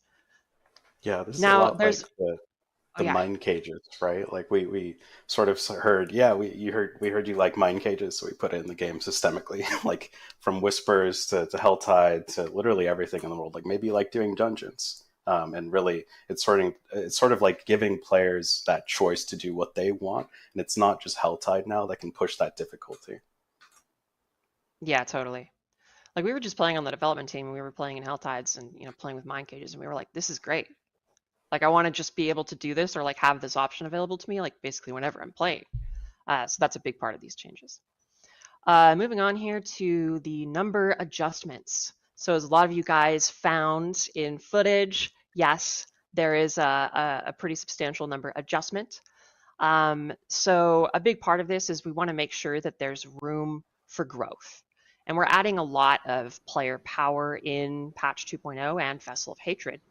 And we want to make sure that numbers don't get so crazy that we cannot even fathom them, right? And so a big part of this is giving us a good starting point in patch 2.0 where we can afford to grow numbers. Aislinn, I think it's really important, to have numbers that are like, when you're like doing damage numbers to see ones that are meaningful to you, right? If you're increasing your damage like even 10x, but it's taking it from like an 8 or 9 digit number to a 10 digit number, it's almost impossible to see that kind of growth in player power. So with numbers that are more readable on screen, that A, makes it much more obvious when you're getting more powerful, and just makes the game as a whole easier to kind of comprehend. Totally. 17 damage to VOP now. And it's important to note that like this is relative. In that we're not slowing you down in any way. This is purely sort of one of those adjustments that we're making to ensure that you can have more growth in the end game. We're not at the top end nerfing things like crit chance or CDR. Really, this is all about having actually like sort of what we set out to do when we launched the game is have more grounded numbers for longer. That's not to say that you aren't going to get insane in the deep end game, right? Yeah, you're still going to have a lot of power to game. And yeah, finally, just going back to this first bullet here on this slide, we're going to talk more about Paragon later, but for now we're going to focus on some other things. So sit tight. Okay, let's talk about how monsters are changing. So we've streamlined monster health and damage in a pretty big way. We took a look at how monsters gain health and how they gain damage over different difficulty tiers. And we've really like honed in and kind of universalized our approach to how they're gaining power throughout your character experience. And this is going to be applying to all monster types, normal monsters, minions, which are elites, little buddies, elites themselves, and of course bosses. And all of these monsters now have health that's relative to their normal monster counterpart on any given like difficulty tier. And what this does is it really helps smooth difficulty progression and the difficulty of any experience that you're currently in. Secondly, we have some changes to monster scaling. So monsters are going to scale to a pit tier And we're going to talk more about that as well pretty soon too. So sit tight. And the big thing here is that monsters are always going to match the player level now. So on live, we have a world where monsters can be, 100 levels offset of you and anywhere in between. And that can be fairly hard to understand. And so a big part of this pass is kind of removing that element of the game so that we can focus on what difficulty we're currently in and using that as the judge of how hard or how easy or wherever in between the content you're currently in is. And finally, we have some pretty cool combat tuning changes. So we've taken a lot of looks at, like the moment-to-moment combat pacing in the game. And monster mechanics across the board have been adjusted to really hone in on player momentum. You're here to slaughter demons. We want you to move quickly through the game. And we don't necessarily want monsters to be slowing you down, especially normal monsters. And to achieve this, we've reduced instances of getting one shot like out of nowhere. And we've also adjusted boss HP so that they're not quite as grindy after you're moving in from, after blasting down AoE packs in the pit, for example. Yeah, it was definitely a pain point. Oh, great call. Go ahead, Charles. Yeah, just saying, right, that's always been the pain point in the pit so far is like, hey, you're really strong, you blast through most of the dungeon, and then you get up to the boss, and the boss takes, 5 minutes or more. That's just like such a slog. So we're definitely making sure it's a more consistent experience in a given difficulty tier. I wish the boss fights were 5 minutes. More consistent experience across boss and other portions of the game. Yeah, and we've already taken a lot of steps towards this. And one of the previous seasons, we set it so that you wouldn't get armor cap penalties as the monster is leveled higher than you, right? So this is really just sort of consolidating a lot of the, I'm going to get shit for the Blizzard math, on the back end to make sure that like a lot of the things are really being reworked on the back end to address the problems we see on live with the crazy exponential scaling of boss health from like 4 different multipliers and the crazy exponential damage that some of the monsters are getting. It's like the corpse bow, of course, dying in one shot from off screen. A lot of those things should be much more consistent as you're climbing through those difficulty tiers, which we're going to talk more about in the future or in this presentation. Very soon, in fact. Like right now, difficulty tiers. Right now. Let's talk about it. So this is our beautiful Blizzard illustration, if you will, of current day difficulty. Art by Colin. Thank you very much. Got to call out Colin. Yeah. We've got look at the art. This is art. What are you talking about? Yeah, this is beautiful. Modern art. Look at this. You can see we have the big bone boss. Very, very sad at the current state of things up there. So what this is basically illustrating is that there are basically brackets right now on live where various content is relevant. You have world bosses that stay relevant for a certain amount of time. You have Helltide that stays relevant, maybe a little bit longer than world bosses do. And then you have world tiers 1 and 2. Then you have world tier 3, which is, very sad. Sorry, world tier 3. Yeah. And then world tier 4. Magnifying glass, you can see it. Yeah. Maybe if you look really closely, you can see how long it takes to go through world tier 3. And then world tier 4, which has like a bit of a tail, but still pretty short. And then we compare it to like where our character's power currently exists, which is, you've got level 1 to 100. And then of course your journey throughout all of the pit tiers. And basically what this is illustrating is a lot of these content types fall off. World bosses don't stay relevant forever. Helltide doesn't stay relevant forever. The world tiers you're living on in the open world don't stay relevant. And eventually it simply becomes about running the pit. And that's the place where you can judge your character's strength.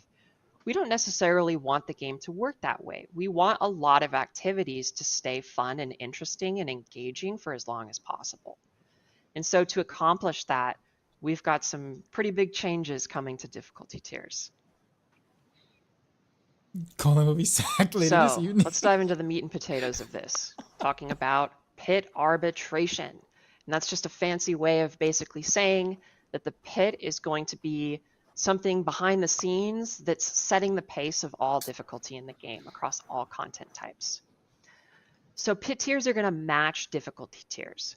There's going to be 5 pit tiers per standard difficulty, which is just encapsulating 4 new world tiers pre-level 60, which are normal, hard, expert, and penitent. And then there will be 15 pit tiers per torment difficulty. And there are going to be 4 torment difficulty tiers, 1, 2, 3, and 4.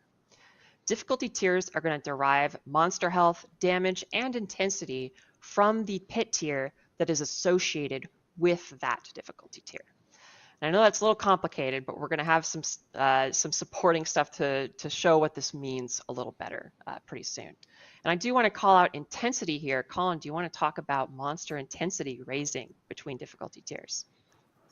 Yeah, so intensity is something we played around with in the base game, and it's sprinkled out throughout the game. But what intensity is it's a backend system that controls monster aggressiveness as well as monster intelligence. So by aggressiveness, it's things like they attack faster, they have lower cooldowns, they move faster. And then intelligence is they predict your movement more, they'll face you more. So if it has a big swing, it's actually going to try and track you a little bit more accurately. So it's not just the health and damage that's going up through these difficulty tiers. The monsters are actually becoming a little bit more dynamic and fast-paced. And we think that feels pretty good, I like especially when it's sort of scaling through it's been the more difficulty CCSE system that we have. Yeah, this is something we do have on the live game, but in the new patch 2.0, you're really going to feel that difference. Currently, you feel a little bit of difference in between the different world tiers, and that's just going to be magnified. And your moment-to-moment combat it's not just going to be higher numbers. The moment-to-moment will feel different and harder at these higher torment difficulties. I like that. That's good. Yep, they're going to become bigger jerks as you ascend difficulties. Good change. All right, so let's talk about difficulty gating. So this is basically how people are going to be moving through these different difficulty tiers. I can have it. So the pit is going to unlock once you hit character level 60, which is the new maximum character level in patch 2.0. So pit tiers associated with standard difficulties are going to unlock immediately, which is pit tiers 1 through 20. You're going to be able to challenge all of those immediately once you're max level. And you're going to need to beat pit tier 20 to unlock the first torment tier. Once you beat pit tier 20, you're allowed to go into the overworld on torment 1. And then, as we see here, there are 15 pit tiers per torment difficulties. So to unlock torment 2, you would then need to progress through the pit and beat pit tier 35, at which point you can now go into torment 2 in all other activities, so on and so forth. So this is basically creating a... Sorry, go ahead, Colin. Oh, I was going to jump in and say, like, what's kind of interesting is, like, Torment 1 you can think about as World Tier 3 today. And what we're sort of doing is essentially saying, now that level cap is 60, you actually can find some of the best items in the game very early, right? Imagine if you were able to just start finding the best items in the game in World Tier 3. That's really sort of what we're talking about here. We're really speeding up when you can actually get to the end game, where we've added things like the pit, we've added things like nightmare dungeons and more end game activities for you to engage with, and item modification systems. So it really is sort of getting you into the fun faster, which also makes alting a lot more cool, right? It's way easier to sort of get to that point where, all right, I'm in the end game, I'm going to start looking for awesome items, I'm going to start modifying my items. So we think that like sort of represents a pretty substantial change to how you play the game. Oh, so yeah, for absolutely. us wondering why we kind of built it around the pit, and why we associated difficulty with the pit. How do y'all think about that? Yeah, so right now the pit is a fantastic razor to judge your character against. And I think that this overhaul is effectively turning the pit into the game's backbone, to use kind of a gruesome term, but we're Diablo, so whatever. It's basically turning the pit into the game's backbone of like difficulty. And all other difficulties is kind of derived from that. And it gives us a very predictable and understandable pace for you to experience all other activities in the game based on the pit's difficulty. Yeah, and that razor is great for pushing difficulty, right? You think about how part of what's really fun, again, about Diablo is that feeling of progression and that feeling of becoming powerful, then taking on a big-ass demon, killing it, getting awesome loot. And what the pit is going to do is you're going to push that difficulty, then unlock new torment tiers, which is going to unlock more efficiency for you. And you can sort of think about it as like we've added not just a world tier 5, but a world tier 5 and 6 as part of this torment system. And it's something we can continue to sort of evaluate and build on as characters become more powerful and we add new ways to sort of play through the system. Yeah, and I think it's also a lot about consistency across content, right? Currently in the live game, we've got a lot of different levels of different types of things, right? You've got Nightmare Dungeon keys, you've got pit levels, you've got Infernal Horde tiers. And we just kind of realized that, hey, the pit is something that we have, really good delineation between the different levels. So you've got a wide spread of different tiers for that. And that's something we can kind of peg difficulty against across the whole game to make a more consistent experience. When you're in a certain difficulty tier, you're just going to get a more consistent experience across all activities. Right. Yeah. Yeah. So like when you're on Torment 2, you're going to know that all the content you're facing is on the level of Torment 2. But right now on the live game, you go into a pit tier 50 and you're like, okay, it's pit tier 50 difficulty. And then you go into a Nightmare Dungeon tier 50 and it's a totally different difficulty. And then you go into an Infernal Hordes tier 8 and you're like, wait a minute, this is extremely hard compared to these other ones. They're just not similar, right? And so we want to create a more level playing field so that difficulty is easier to understand. I like what they're trying to do, though. It's also so the pit's like a kind of common language and shared experience for everyone. Mm-hmm. Yeah, that's definitely a benefit, and it's also, in some sense, leveling up all the activities. Like, I know that there's some people who really enjoy Whispers, for example, and Whispers just falls off. Like, if you're doing the pit and you're level 100, you're level 90 in the pit, like Whispers are terrible, right? Like you're not actually going to run Whispers when you're pushing that deep into the game. But now when sort of things are leveling up with Torment tiers, you have a place to go and sort of juice the efficiency from those different activities if you like that activity. Yeah, and this kind of carries over to other activities, not just Whispers. It's like, your Helltides. Yeah, the whole world is leveling, right? Yeah, and like which is another thing. Like Infernal Hordes is something that obviously was introduced in Season 5, is coming back, and is a permanent feature within the game, and is also going up with the rest of the content. Yep. All right. So let's talk a little more about the details of difficulty tiers. So on the right-hand side here, you can see this table. It's basically showing off the associated pit tier with any given difficulty tier. So normal simply starts on 1, and then like we saw before, it goes up by 5 each time until you get to Torment tiers, at which point it goes up by 15 each time. So Torment 4 lands on 65, Torment 1 starts on 20. And in light of this, highest pit has been reduced to 100. We have changed the highest pit tier to be 100, down from 200. And this doesn't mean that the pit tier 100 is going to be the same difficulty as it is on live. It's going to be harder. So each pit tier you're going up is going to be harder than it was before, effectively. And we also have this pretty neat new system where we have smart keys. And what that means is your things like Infernal Hordes or Nightmare Dungeons, the keys to enter those activities are now going to follow the current difficulty tier that you're on. So if I have an Infernal Horde key and I'm on Torment 3 and I use it, I'm going to go into a Torment 3 difficulty Infernal Horde. And the same is true for Nightmare Dungeons.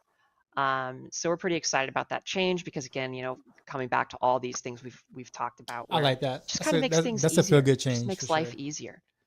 Yeah.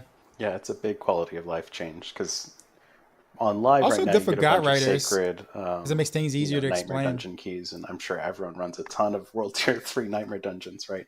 You definitely don't just pop in to get a sacred weapon, but what I'm getting at is a lot of those keys just end up getting salvaged, and now when all keys can sort of carry weight through various Torment tiers, getting a Nightmare key is this interesting choice of like, well, do I keep it or do I run it now? Because if I keep it, I can just use it at a later time. And it's really about giving the players that choice on when do they want to run this content. We're not just going to invalidate that key and say, oh, in Torment 2, you need to find a new key to do this thing. So I think it's definitely making key management a lot easier and more fluid as well. One thing on the pit, Aislinn, that I think is really interesting is we definitely have rescaled the pit. Tier 100 is sort of like our 200 on live, but I think that's something that we definitely want to keep an eye out on PTR. We don't have any problems with increasing the amount of pit tiers. Like this is something we can definitely revisit if we see in PTR that you all are insane, which is probably going to happen, and you beat tier 100. We really like that it's a razor and measuring stick, and we don't want to take that away from players. So that's something that we want to get PTR feedback, and we could really use your help in breaking that system and seeing how far you can push it. Oh yeah, that's a great point. And like we've said on this stream, there are going to be a lot of new player power opportunities coming, and so yeah, please show us what you got, as they say. Okay, so let's talk about, let's just dive a little more into the details. I think we went over a lot of this stuff already, but we can kind of go through this slide here. So yeah, all content in the game exists within an expanded difficulty tier selection, like we were talking about. I think an important thing to call out here is that, for example, Penitent is, if you're comparing it just to like kind of understand what it's going to look like relative to live right now, Penitent's kind of going to end up being like World Tier 2 if you added 45 monster levels on top of it. And that's intended to kind of be the upper echelon of like pre-max level character leveling. So if you really want to amp up the difficulty to as hard as you can make it, like going on to Penitent is where you want to be. And this is just a lovely little visual aid. We've got some cool new icons for these difficulty tiers. Normal, hard, expert, and penitent. It gets harder as you keep going. Okay, so yeah, and we really want this to be like opt-in, not progression locked. And so the vanilla Diablo 4 difficulty tiers kind of operated as progression tiers, right? And what I mean by progression tiers is the moment you get to World Tier 3, as Colin was saying, like you unlock sacred items, maybe you go into a dungeon so you can find a sacred weapon. And these things unlock so quickly and they drop so frequently that you kind of just got this huge burst of power and you never really got to feel that power. And we want to make sure that you are like feeling each upgrade you get in the game and it feels really, really punchy. And we really want these new difficulty tiers to be player guided. Like we want you to be able to make your own decisions on when you're moving on to the next one and what's the right pace for you. And of course, these new difficulty tiers are going to give you improving rewards. You're going to find more gold, more experience, and you're going to have more loot efficiency per difficulty tier. So the higher difficulty tier you can fight the game on, the more efficient your experience is going to be effectively. Yeah, and I think that's really... Go ahead, Charles. Go. Yeah, I was just saying that's really like what I view as the differentiating factor between what current V4 is and in the new patch 2.0 is if you enter Torment 1, you can find the best item in Torment 1. You could complete your character and get full best in slot and everything. It's just going to take a while, right? It's going to be less efficient. You're going to be getting less loot. And whereas in the live game right now, right, you just can't find the best things in World Tier 3. You are kind of obligated to go to that World Tier 4. And now, if you're able to clear higher torments with efficiency, that's just going to be the best option for you to find the gear more efficiently, but you aren't forced into Torment 4 to find the best items in the game.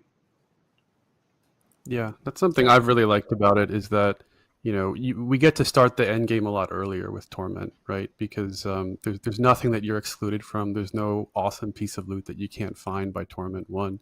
And so you get to really start to test your build after it's kind of gotten some real optimization, I think much earlier into the journey than before.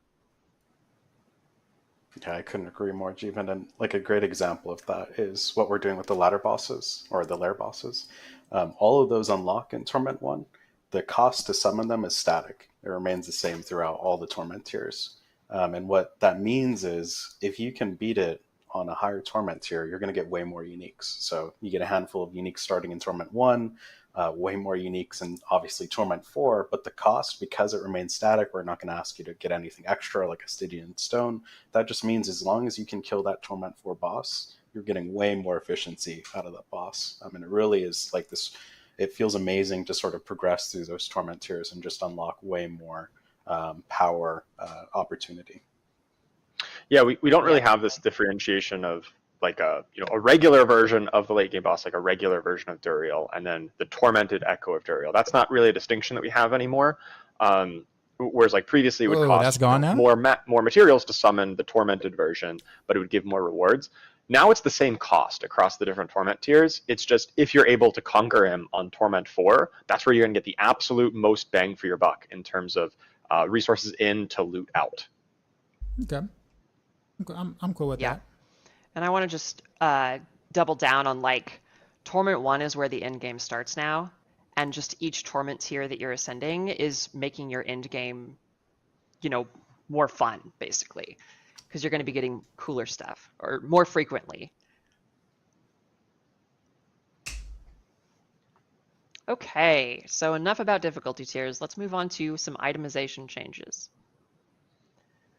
So item strength, changes. We have what I like to call the item power shuffle happening in patch 2.0.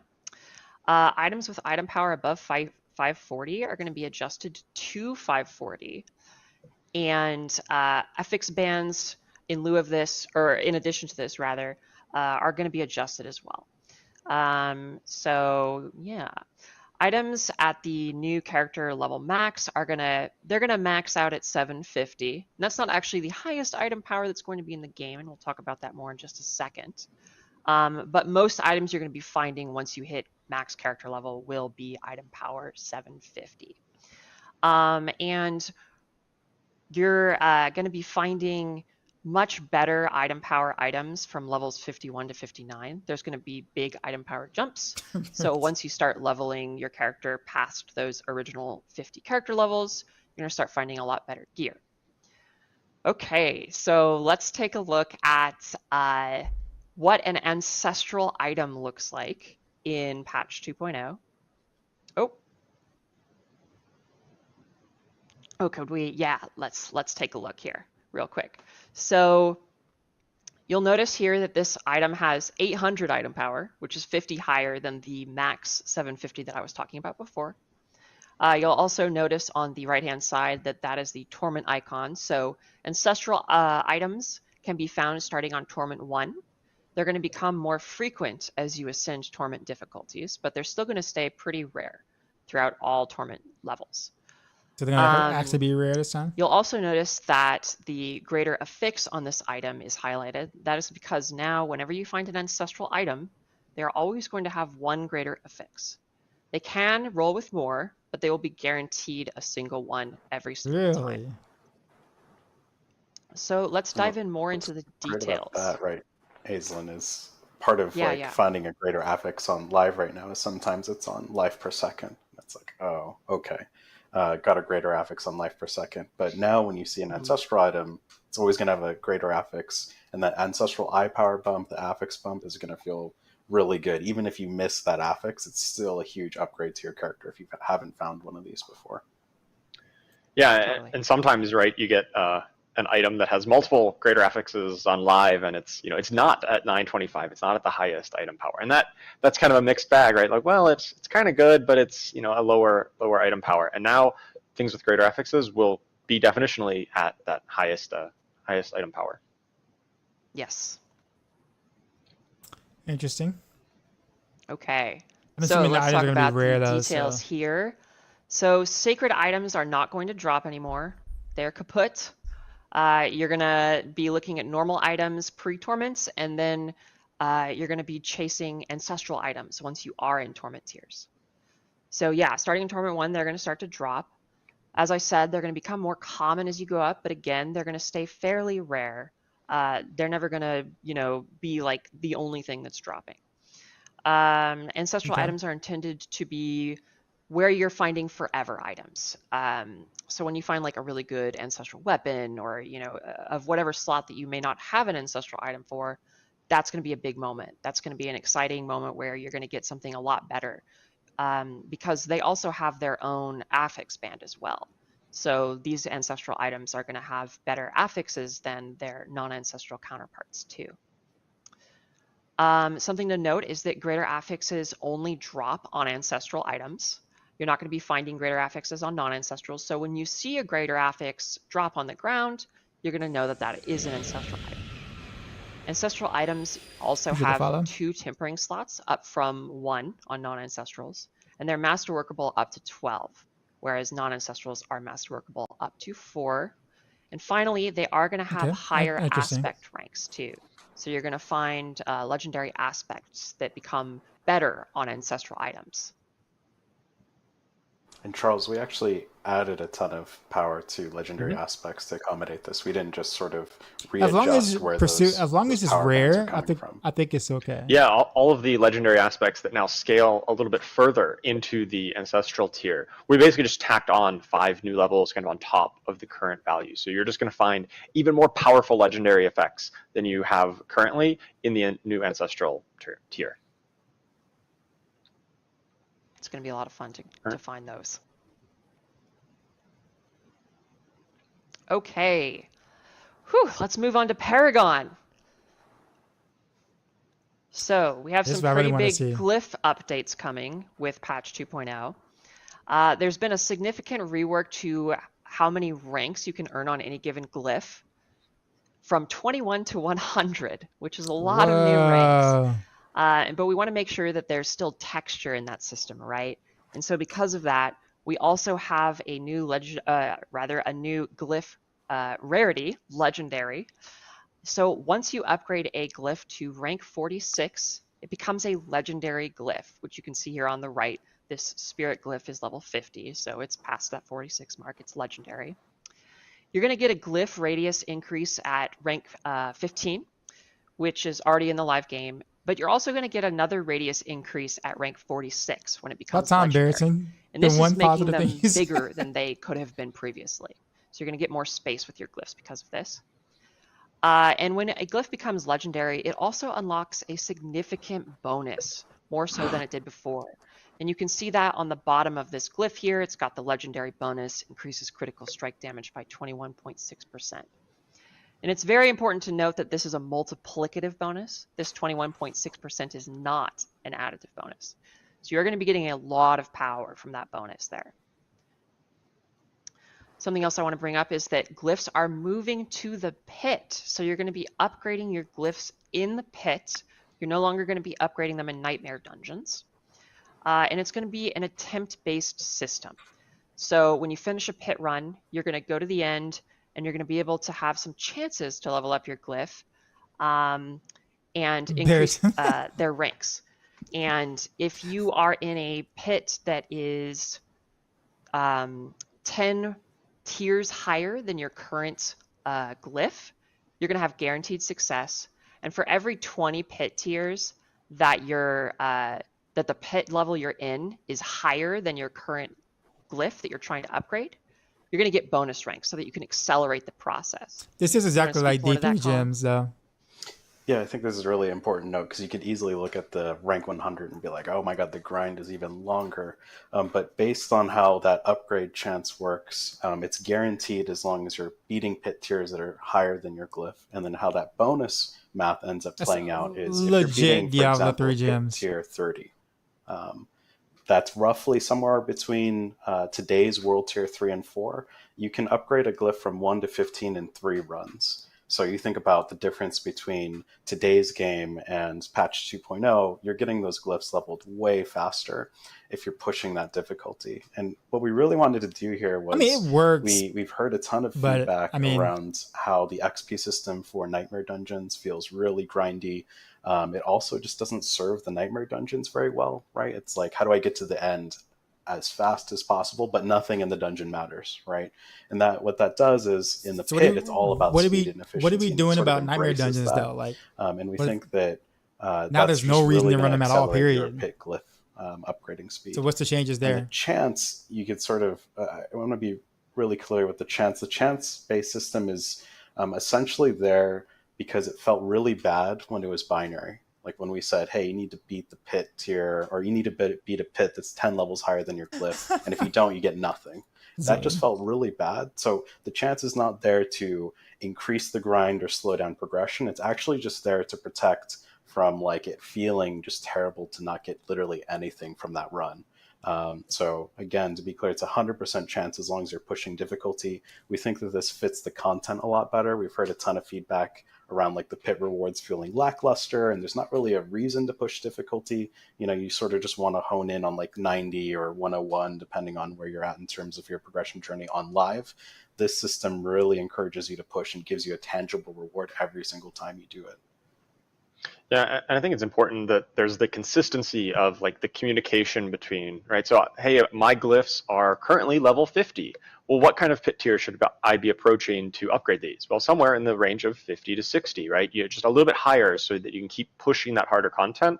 And also, if you have a glyph down at level 1, because maybe you haven't paid attention to that glyph, it's going to level up much faster if you are already proven yourself, proven that you can hang in pit tier 50, for instance. You're going to level those up very quickly.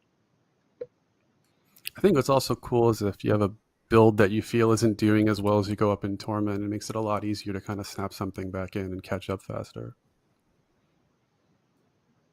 Yeah, absolutely. Yeah, the further you progress, the easier it is to level those up. So here we have a video basically just showing off what the new UI looks like for upgrading a glyph in patch 2.0. So you can see that it's showing you the current pit level you're on, the current success chance to get a rank up. And something else I want to call out is that when you are, oh yes, right. So this is rank 45 to 46 explicitly, which is the moment where you are increasing a glyph from rare to legendary. And something important to note about that is that it does cost a fairly significant amount of gem fragments as well, but it's giving you that increased radius size and the new multiplicative legendary bonus, which is pretty sick. And here we have an example of showing how the radius gets even bigger in patch 2.0. I want to call out here that the midpoint says level 21. That is not correct. It is level 15 where the radius increases. But yeah, previously there was only one radius increase. Now with legendary glyphs at rank 46, there is a second radius increase. Wait, does the radius increase affect the legendary node too, or no? Okay, so let's talk about some more stuff related to Paragon. We have realm partitioning for Paragon now, and this is kind of getting into alting that Colin was talking about. We have realm-based Paragon points now. So your Paragon points are going to be shared across an entire realm. And remember that what a realm is like either seasonal softcore or seasonal hardcore or the same for eternal. Those are realms. And these Paragon points are going to stay latent on a pre-level 60 character. And what that means is that, you know, if you have, let's say, 150 Paragon points on a realm, those Paragon points will remain inactive on any character that's pre-level 60. But once you hit level 60 on that character, they will have those 150 Paragon points. And it's also important to note that any Paragon points you earn on any of your characters in that realm are going to be shared among all characters in that realm. So if you earn 25 or 50 Paragon points on one character and then hop over to your alt, you're going to have 25 or 50 more Paragon points to spend on that character too. And in addition to this change, we have a pretty hefty Paragon level increase. So right now the current max besides Renown and Altar of Lilith bonuses is 200, and we're increasing that up to 300, which is going to give you a lot more levels to chase throughout any given season.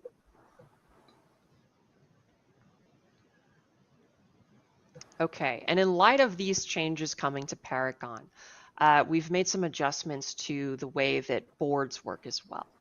So because we're offering so much more power with legendary glyphs and they mean so much more to your build, you know, we're looking to set a maximum for the number of Paragon boards that you can equip at any given time. And this is also because, you know, on live right now, the best strategy is to aim for as many glyph slots as possible. You just go off, you oftentimes ignore whatever legendary node bonus you're getting just for the glyph slot. And we want to make sure that you're really focusing on these legendary nodes and that you're focusing on these really cool legendary glyphs that you're getting. And really think about those choices instead of gunning for like every single glyph, for example. This also Something I complements the really additional. I was just going to say this really helps complement the additional 100 more levels. Like we've heard a lot of feedback that it feels really flat once you hit 100, that there's just no more progression. You don't really need to kill any of the monsters anymore unless it's explicitly to get the loot drop off of them. And that kind of feels bad, right? Like I'm walking through this dungeon and like I get literally nothing out of killing these monsters. So with the board limit, we've packed a ton of power with additional Paragon levels to grind, a ton of power with the legendary glyphs, but it also creates a situation where once you've achieved all those different things, you don't feel so bad necessarily around not getting to that Paragon level 300. Right? At a certain point, you start to really just sort of really need to hone in on your build, and those extra Paragon points are going to start providing you more of a show of sort of how badass you are, and give you incremental progress that's a little bit less sort of demanding that you must grind through all of this content to unlock every part of your Paragon board. Yeah, and something I'm pretty excited about this is that, sometimes on live it can feel like my goal is to get a new Paragon board, and as soon as I achieve that, my goal is to get a new Paragon board and get off the one I just unlocked. And I think this change really lets me kind of explore the boards and think about what specific route optimizations I want to take, and it lets me personalize it a little more, which I'm a pretty big fan of. Different than most on Maxroll, like 4 or 6 boards. Sometimes it has some 7 boards. I know we have we just went through a ton of content right here with all the changes that are coming for progression to Paragon to itemization. I know it was a lot for people to hear. We will actually have a blog immediately up after the stream that will kind of also explain a little bit more of this to players so that they can actually get a understanding in their own cadence of like what is going to be changing with patch 2.0 for Diablo 4 in regards to some of the progression items. I know, Colin, we're seeing a lot in chat of like, people are noting like, hey, this feels a little D3-ish in ways. I don't know if you wanted to chat or like comment on that a little bit. Some of that is good. So, yeah, I mean, I'm happy to. Don't fix what's familiar, not broken. Right? But... So we thought a lot about like what is the right way to address the player feedback of. We've gotten a bunch of feedback around like World Tier 5, World Tier 6, World Tier 7, right? I want to be able to level up the challenge in the game. I want to be able to get more efficiency. And we wanted to do it in a way that was leaning into what we saw you all were really resonating with, which is getting to the end game faster. We felt like, okay, well, we could add a World Tier 5 and add Ancestral, Uber Ancestral, and increase the level cap. But that would mean you would just need to grind more to get to that point where you're finding your forever items, doing item modification. And we could add a World Tier 6, Uber Ancestral, right? And it just sort of made us reevaluate what is important. And it's what's important to us is getting people into the end game, getting people finding their forever items, smashing monsters, getting more powerful auto attack, item modification and efficiency. So that was part of it. And then the other part of it, I'd say, is I think Diablo 4, more than any Diablo, has had a ton of item customization and power along the leveling journey, which really makes the leveling progression feel different, right? Like if you're tempering, if you're imbuing aspects, if you're really min-maxing your reward scheme, you can really push difficulty tiers early. If you played D3, hard is really the only real difficulty, right? But because we have so many different ways to grow your power, we think that represents a pretty fun challenge of like, how do I take all these pieces and really push as early as I can to get to that max level faster? And one more thing that's really important to note is the jumps between torments are pretty enormous. We don't expect you to sort of play it like today's D3, where you essentially log in, get your Hadrig set, and hop right into Torment 16. The jumps are actually pretty enormous between Torment 1 and 2, and it creates this really fun like progression through those Torment tiers, and it feels like a meaningful step forward when you get into Torment 2 and then a Torment 3. We're hoping this doesn't necessarily feel like a 2-hour sort of journey through the Torment tiers, and then now you're in Torment 4, and that's how you play the rest of the game. That's what all the bosses will be doing. Also, one thing I'll add is, shouts to Twitch chat, everything that you say, hey, you like what we're doing, big dub. The response, also all the people, this isn't working for me. We're looking at what you're saying. We're thinking about it, and we're going to try to incorporate anything else, right? We don't do the shady. fact that we've done it before in any form, to me, wouldn't stop us from doing the right thing. You know what I mean? Yeah, and just doing it the right way. Yeah, I just said doing it the right way for Taco? D4. Sorry, go ahead. That's a good question, actually. This is the difficulty of doing everything remote. It feels like it's like a Zoom call, but interrupting each other. And also big shout out to Twitch chat for calling out Jeevan's cord management. I've seen that message a few times already. But so thanks, Aislinn. Thank you, Colin. I know Colin's going to be joining us more on a couple other topics, but we still have a lot to talk about in this stream. And the next thing that we do want to talk about is class changes and everything. And so Charles will be taking us through all the class changes for patch 2.0. Yeah, awesome. So before we get into some of the slides and details, I just wanted to thank Colin and Aislinn for talking about all the systemic updates that are coming. How we're going to test your character and how you're going to progress through it. But my topic is going to be a bit more about how, what are the exact abilities and skills and new legendary effects and uniques that you're gonna get to take on these awesome challenges that are set up through the difficulty tier system. And also a slight disclaimer, PTR is a very early build for whatever is going to go live on patch 2.0, and some of the assets that we've captured here are also still early on, and so some of the exact numbers or some of the wording may slightly be changed, so definitely refer to the patch notes, which we're going to be publishing right after the stream, for the exact details and kind of final, in air quotes, numbers that are going to go on the PTR, and of course it still may be subject to change before we actually launch patch 2.0 live. All right, so with that out of the way, let's start talking about some of the tempering changes that are going to come in patch 2.0. So tempering is a system that we introduced back in Season of Loot Reborn, Season 4, that gave you a way to really customize your items and kind of make your build your own. And we've received a lot of feedback on the tempering system, and we're really committed to iterating on and making sure that this system is the best it can possibly be going forward. One of the key points of feedback that we heard was around weapon tempers. So these affixes that you get to attach to your weapons, right? Your weapons are your big important part of your build and your character. And there was a big disparity here where some affixes that were on weapon tempering were multiplicatively increasing your player power, right? Things like double projectiles or things of that nature, or bash cleaving, which was a multiplicative bonus. And others, not so much, right? You had some other ones that were more duration or size effect. And they just were hard to compare against each other. And so going forward in patch 2.0, we've made all weapon tempering affixes multiplicative damage increases, oftentimes to very specific skills. And to accommodate this, we already have bonus projectiles. And now we're going to have new affixes that give skills chance to deal double damage, which means if triggers the chance to deal double damage, the entire skill is just going to do twice as much damage as before. Every hit of it will deal double damage. It's kind of an all or nothing kind of deal. And then the chance to hit twice is the chance for any time it deals damage, you just get an extra hit of damage. And this allows you to trigger things like lucky hit procs or anything that counts the number of times you deal damage. That's going to trigger an extra time with the hit twice. Offensive tempering affixes, these are the ones that can also go on your weapons, but can go on other spots as well. These are going to be additive damage increases. And these will often be to broader categories like bonus fire damage or bonus critical strike damage. And whereas the weapon tempers are often talking to more specific skills. And so here we can see an example with the Shadow Augment's Execution, where we had the Sever projectiles chance to cast twice, but now we've got new ones that are chance for Reap to hit twice. So you cast Reap, and every target you hit, there's just a chance to get 2 hits on that target instead of 1. And Corpse Explosion, whenever you cast Corpse Explosion, there is a chance for the entire skill to deal double damage to every target that it hits.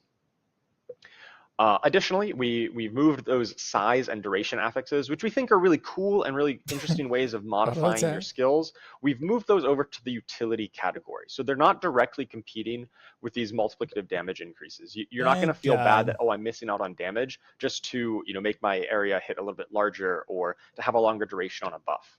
So there's not as much opportunity cost to investing in those size and duration affixes, which are still really cool ways to customize your character. We just don't want them to compete with damage. And finally, we know that oftentimes tempering leads itself to, hey, I see this list of 5 or even 6 affixes sometimes.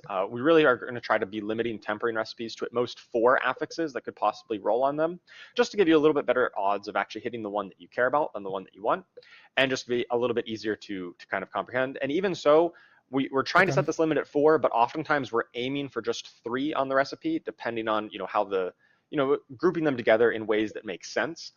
So this is an active area that we're working on, really trying to make sure that it's not quite, it's easier for you to get the right affix out of the tempering recipe by limiting that the number that are on there.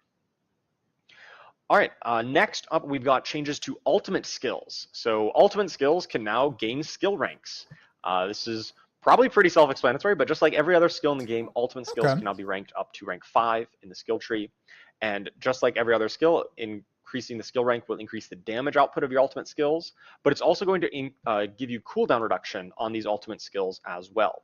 So oftentimes other skills, you just kind of get one or the other, right? Sometimes it's a cooldown reduction, sometimes it's a damage or healing increase. On ultimate skills, you're going to get kind of the best of both worlds. It's going to be increasing the damage output and reducing the cooldown. And finally, effects that do grant bonus skill ranks on this, such as Harlequin's Crest, the Shaco, that gives plus to all skill ranks. These are only going to apply to ultimate skills that you've already learned in the skill tree. And this is to make sure that you still can only equip one ultimate skill. You can't get plus ranks to all skills and then suddenly have access to 4 ultimate skills. We still don't want that. We still want you to just pick one, but you're just going to be getting, you're going to be able to really juice that ultimate skill up. If you really want to make, lacerate be really strong, that's going to be a powerful effect that you can invest more skill points into.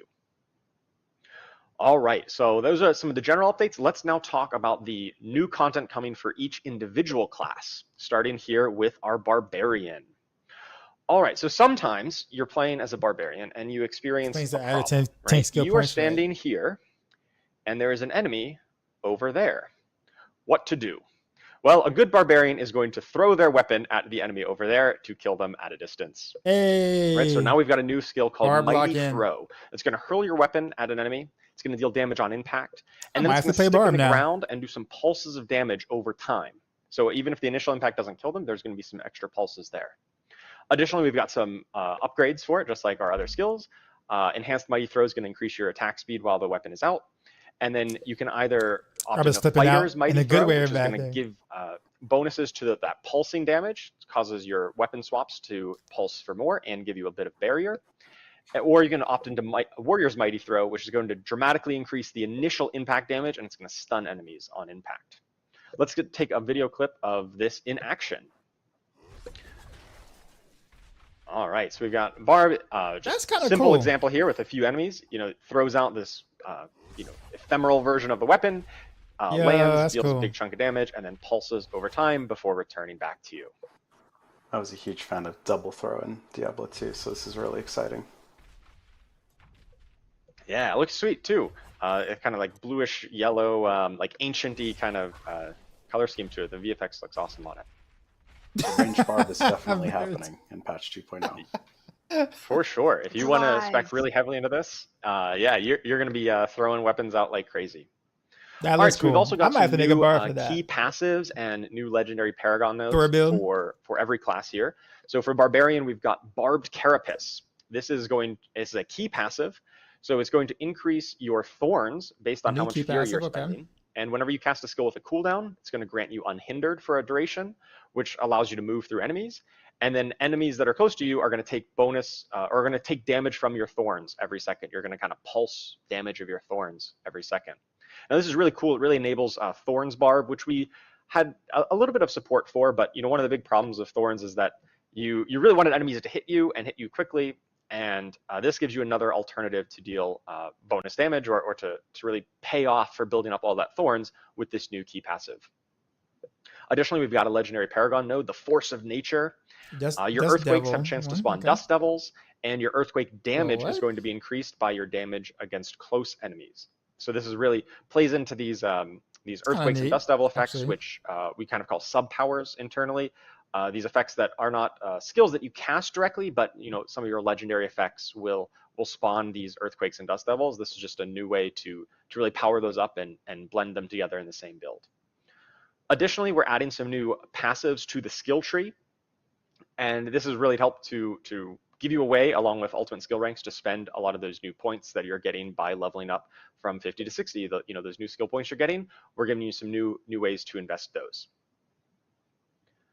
All right, we also got some new items, of course. We've got the Ugly Bastard Helm, a new unique helm for barbarians. And it makes you so ugly that whenever you are berserking, all of your damage is converted into fire damage. And so that's really interesting. Barbars always had this little bit of like light fire theme. You had a few different effects that dealt fire damage. And now if you really want to play a fire barb, this is the unique helm for you. Also playing into that, we've got Aspect of Flaming Rampage, which causes your charge to deal some fire damage, and Aspect of Shuddering Steel, which Not will good for people cause with your low Steel Grasp and Iron self-esteem. Maelstrom to do some bonus physical damage. All right, moving on to the Druid. The Druid gets a new skill, a new core skill, in fact, called Stone Burst. And this is a core skill that's channeled. It kind of has a very unique kind of input mechanism compared to pretty much any other skill in Diablo 4. And as you're channeling it, you target an area, and as you channel it, the affected area grows in size over about 1 second of channeling.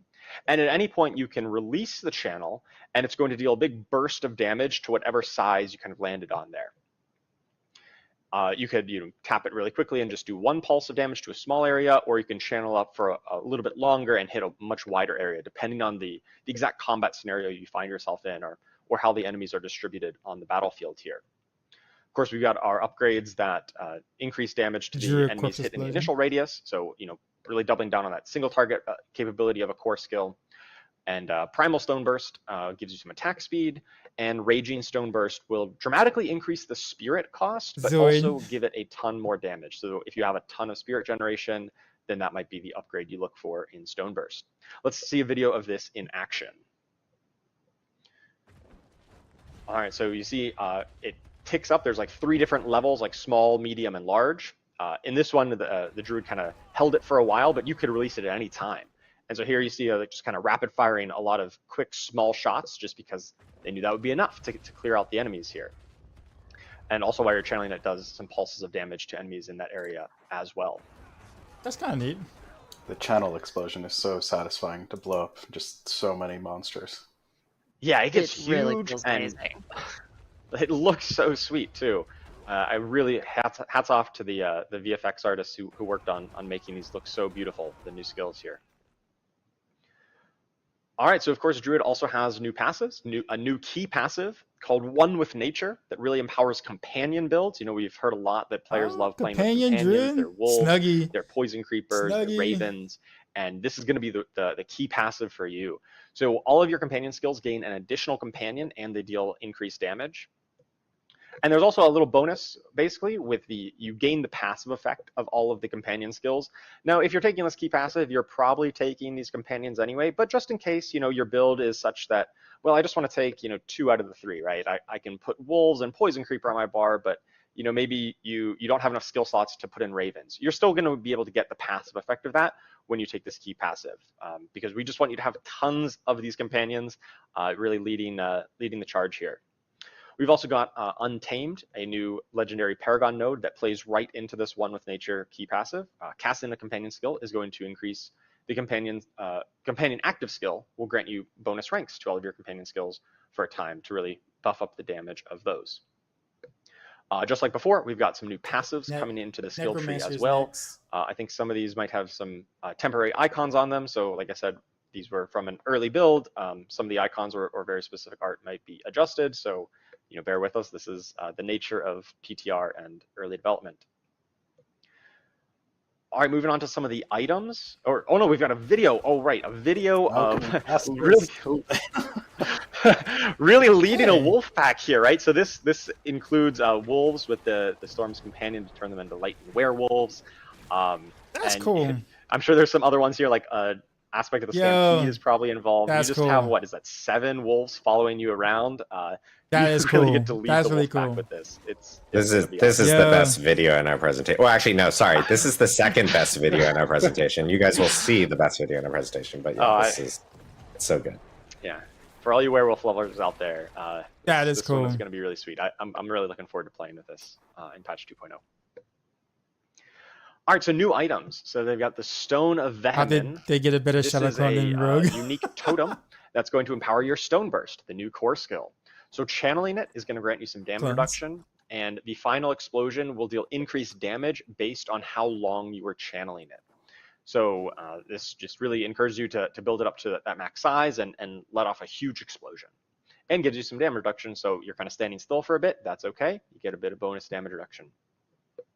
We've got a little bit more legendaries on Druid than the other classes, just because Stone Burst being a core skill. We know that the kind of bar to make a core skill really viable and useful, it does need a good amount of legendary items to support it, to really make a full build out of it. So that's why we've added 2 legendaries here for Stone Burst. We've got the aspect of Anticline Burst, which causes Stone Burst to deal increased damage. And if you cast it at or above 100 spirit here, it's going to immediately be at that maximum size. So you don't necessarily need to channel it as long as you are casting it when you have a lot of spirit. This synergizes really well with the Earth and Might key passive, which gives you full spirit when it triggers. So you can trigger Earth and Might and then immediately get a huge Stone Burst. We've got aspect of Shattered Defenses, which alters Stone Burst in a rather interesting way. It causes Stone Burst causes enemies to take increased damage from your other skills for a time and reduces Stone Burst spirit cost. This kind of converts Stone Burst away from necessarily being your primary damage source to being a bit more of a setup skill, right? You can kind of debuff enemies, and then you can find some interesting builds where you have other ways of spending your spirit, maybe another core skill or boulder or some other primary damage source, and then you can use Stone Burst to kind of set up that build. Really interesting to see how players, what kind of builds you make with Shattered Defenses. Additionally, we've got aspect of the Rabid Bear, which empowers your Grizzly Rage to apply rabies and increases your poison output. Stormcrow, which is just lightning ravens. Your ravens are now lightning. It looks awesome. And aspect of the Agile Wolf, which gives Shred a 4th attack. Shred normally is like a 3-part combo, and now it's a 4-part combo that deals even more damage on that 4th hit, and it's going to knock down enemies as well. All right, so that is Druid. Really looking forward to playing some Druid in 2.0. I told you Necromancer's next. next. Necromancer, because we got a lot to get through. Then it's Sork. We've got Soul Rift. This is a new Darkness ultimate skill. So Necromancers kind of had 3 ultimates already. They had one that was blood, one that was bone, and one that was related to summoning. And now we've kind of completed it, and we've added a darkness or shadow damage ultimate. Soul Rift creates an area around your character. It kind of follows with you that just constantly deals damage over time. And it's going to be sucking out the souls of enemies who you're hitting. And every time it sucks out a soul from an enemy, you're going to gain some essence, and you're going to gain a barrier. So you can stack up this barrier. It helps you be survivable, and it deals really good damage over time. Supreme Soul Rift gives you bonus damage for every soul that you absorb, and Prime Soul Rift causes the soul absorption to also apply vulnerable. Let's take a video of this in action here. Right, so enemies all coming up. Super useful, Charles, right? Now that you have another way to give yourself defenses. Necro has historically had some trouble with that, right? Yeah, absolutely. I think that's a really important part here. And when we get to the next slide talking about some of the passives, I'll highlight, we're adding a bit more barrier into the Necromancer's kit. Blood Necromancers always had a really easy time surviving. They had a lot of Fortify and a lot of max health. And really, the other ones, like the Bone and Shadow Necro, didn't have quite as much survivability. And so now we're introducing more barrier in more places to ensure that kind of non-blood Necromancer builds, the Shadow and the Bone and Summon Necros, have a bit more survivability and are able to scale into that late game pretty well.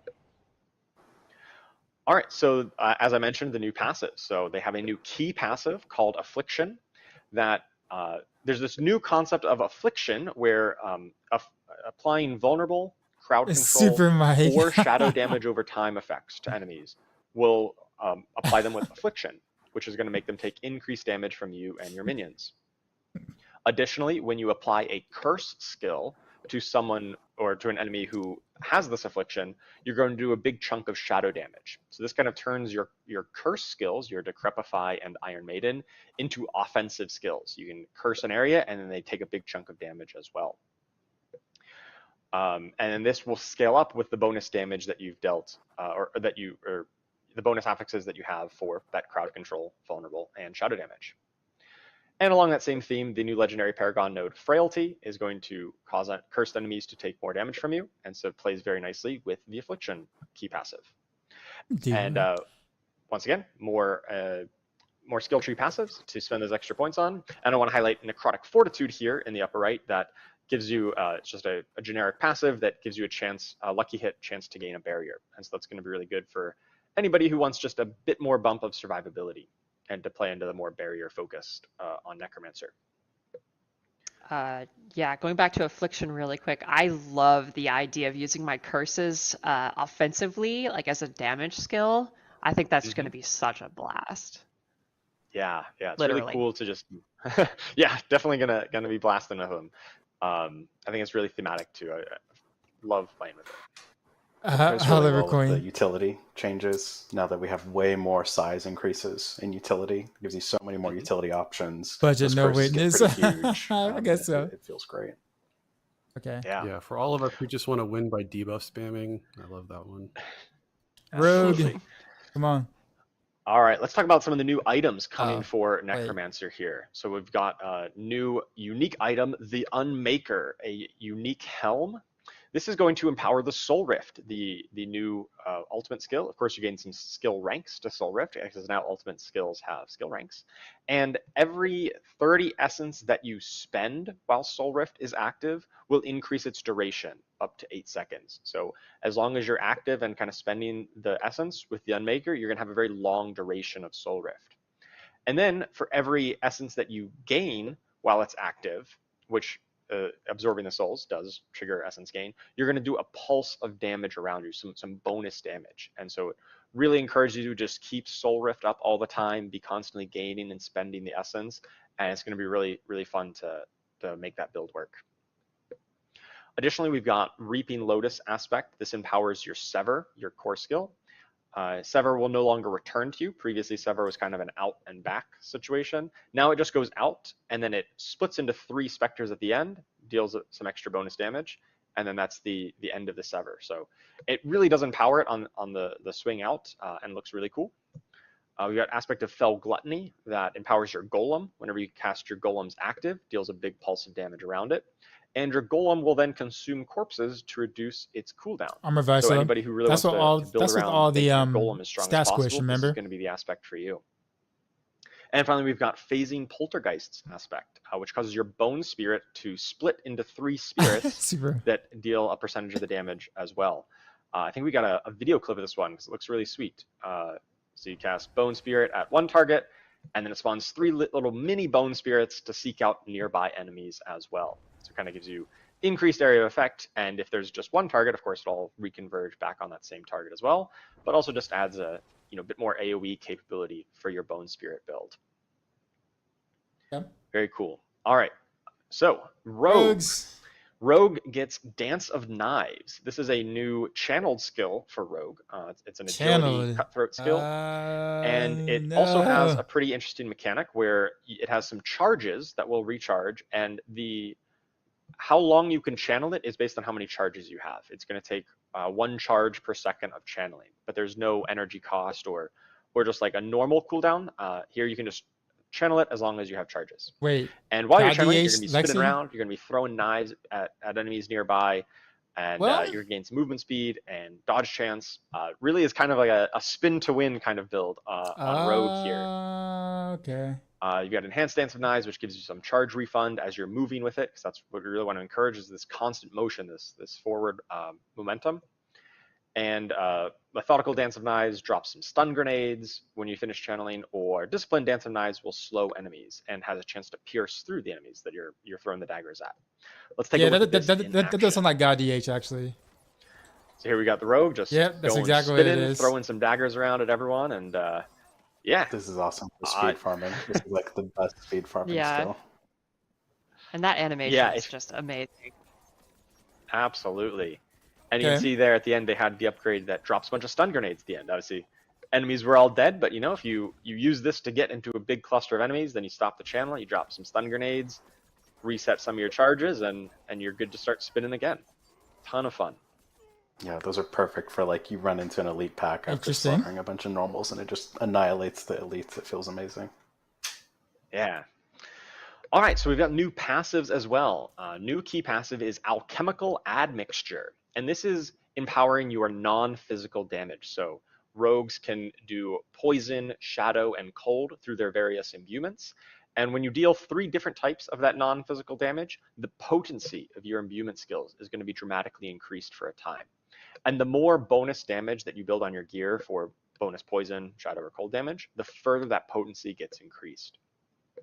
Really encouraging you to mix and match the different elements. It's really thematic with the alchemical kind of More so, theme, and I think poison would probably get the supporting biggest a benefit build of out rogue of it. that we've kind of had in the game, but really wanted to give that robust support of a key passive for. And also we've got a legendary Paragon node, the Dance Macabre, which encourages this kind of 1-2 combo of casting mobility or subterfuge skill, increases the damage of your next skill, whatever it might be, by quite a substantial amount. So you That's can, trick attack. cast your dash, and then that's position trick yourself, attack, or cast a tricks of big the rain of trade. arrows, and it hits very hard. Very cool, and actually impacts your moment-to-moment rotation as well. Kind of. And of course, we've got Basically the tricks new skill tree passives the as trade. well. All right, new items. We've got the Pit Fighter's Gall. This is the ancestral unique ring. Or sorry, just it's a unique ring. It's not necessarily, you can find it before ancestral tier. And this Pit Fighter's Gall will empower your smoke grenade. So your smoke grenade skill will increase your critical strike damage and then leave a cloud of shadows behind. And while you're within that cloud of shadows, you're going to be constantly regaining stealth.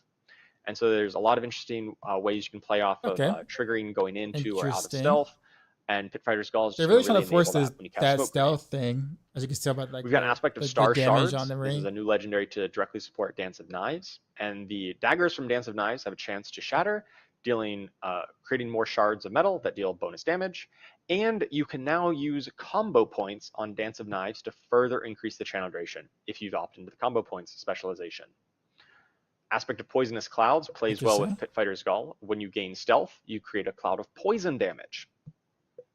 And aspect of Splintering Shards, there's just a chance whenever you're hitting a frozen enemy to create some ice spikes. So if you're freezing enemies because you're playing Alchemical Admixture and using Cold Imbue, Splintering Shards might be a good aspect for you as well. All right, moving on to the Sorceress. The Sorceress gets a new conjuration That was a skill little bit called the underwhelming, Familiar. but This I like is the a animation conjuration of it. skill Though. that is all 3 elements. It is a shock skill, a pyromancy skill, and a frost skill. So there's 3 charges of it, so you can cast it back to back, and you summon a familiar of the element of your last skill cast. So if you just cast a pyromancy skill, Thomas? you're going to summon a fire familiar. If you just cast a lightning skill, you'll summon a lightning familiar, and same with a cold, you'll summon a cold familiar.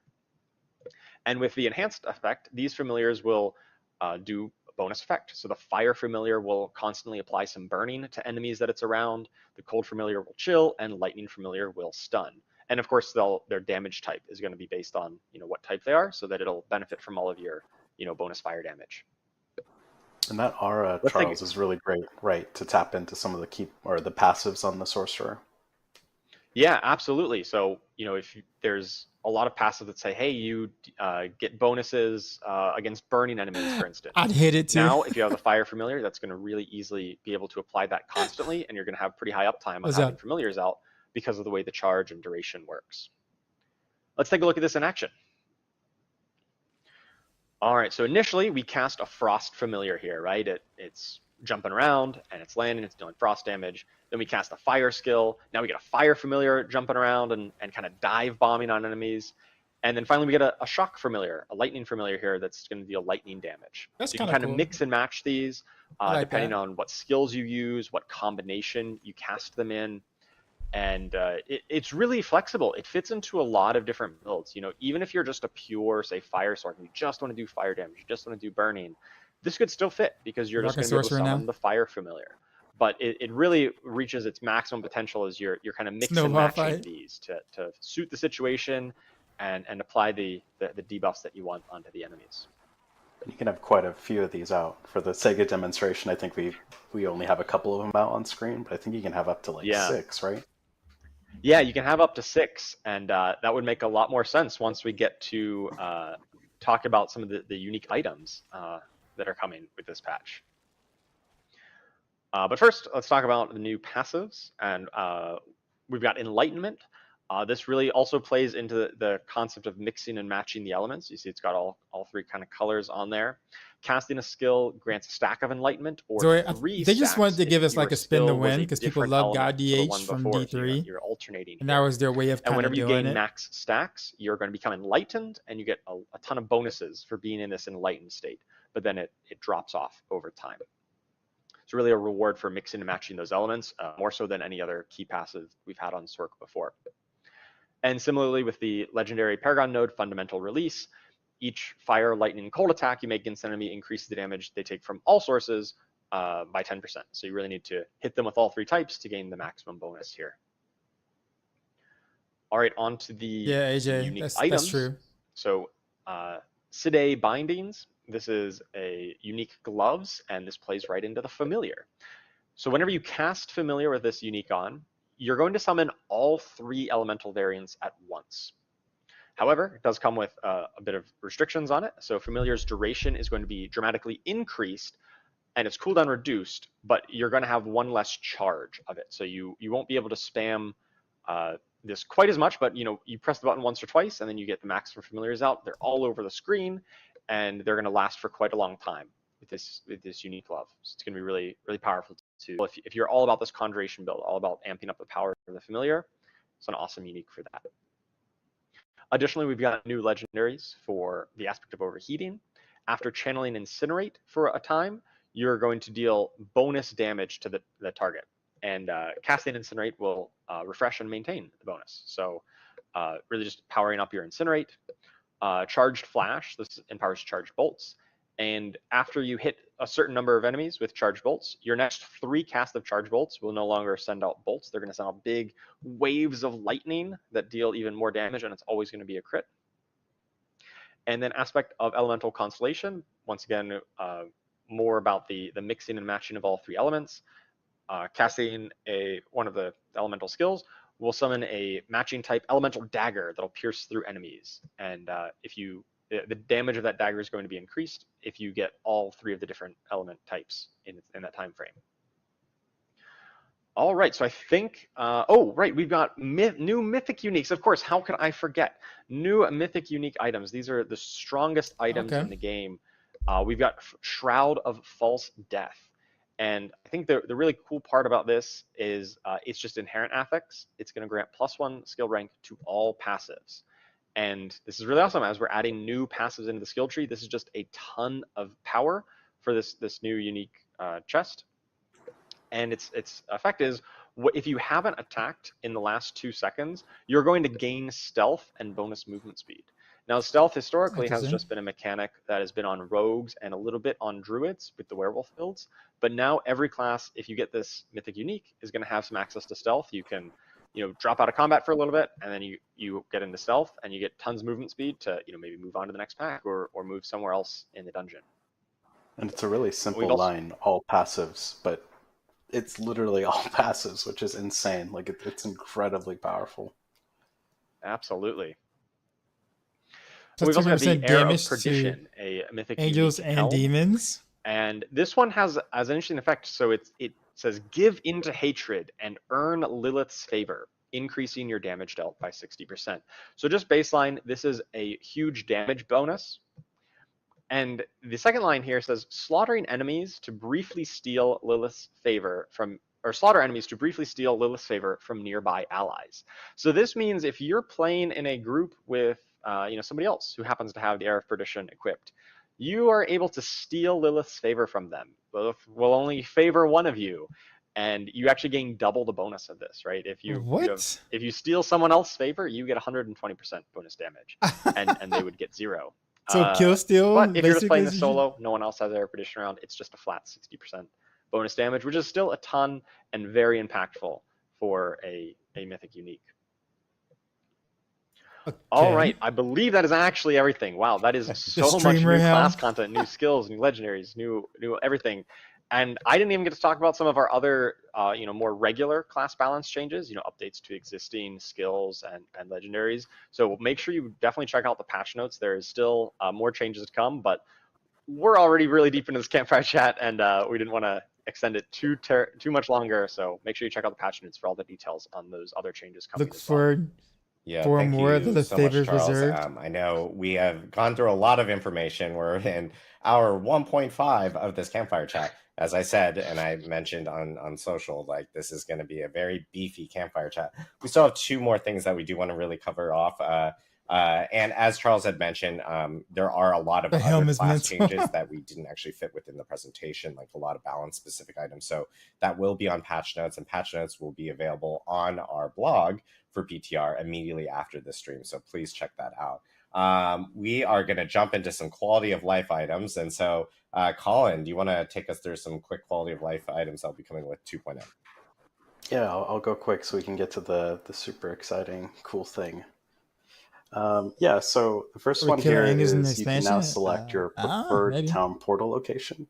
So how that's going to work is you're going to open up the map and hover over any of the waypoints, and when you right click on it, it's going to set that as essentially your preferred location, and whenever you town portal, it's going to take you there. So this is really helpful for when you're doing whispers, for example. You just set the tree of whispers as your preferred location, do some whispers. When you press T, you go right there.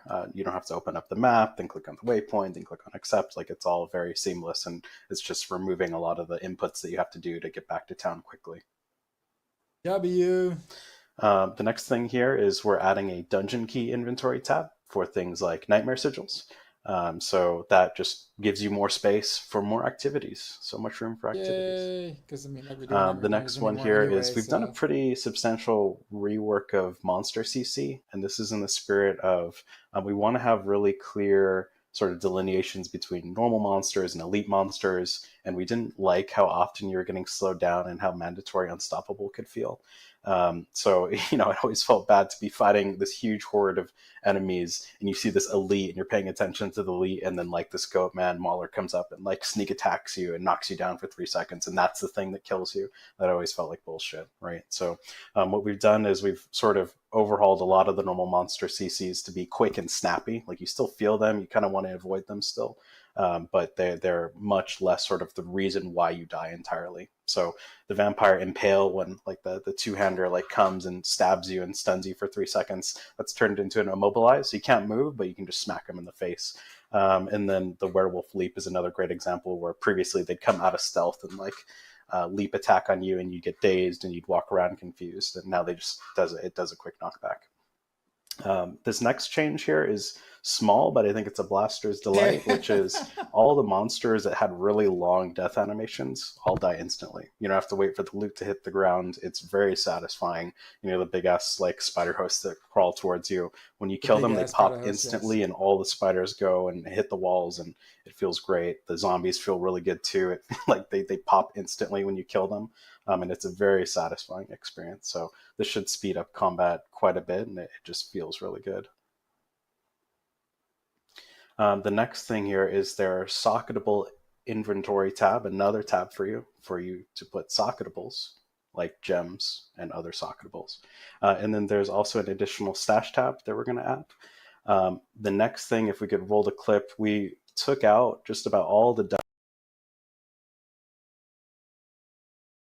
would go up and then like click on the plunger and don't get hit by the spikes. That's all been replaced entirely with just monster packs of varying sizes, and it's just way more seamless. In this case, we only rolled some normal monsters, but sometimes it's a couple of elite packs. You never really know what you're going to get. It's like an Easter or a Kinder egg, I should say. And it just helps the dungeon flow substantially, like to just sort of blast through those things. And then a handful of dungeons have had their procedural logic updated, just so there's more variation in the layouts. So when you play it, it's just going to roll out differently. This is really just iterating on our dungeon set to make them feel much more sort of flow-inducing, not slowing you down. And then the next one here is minor, but it actually feels pretty good, and it has a big impact on the game. When you get those Paragon and level up notifications, we're actually going to tell you how many. So sometimes you'll realize, oh my god, you guys heard that too? Other socketables, socketables, spend. And it actually tells you the number. Maybe runes. It's a nice quality of life change. So I think that's everything. Awesome.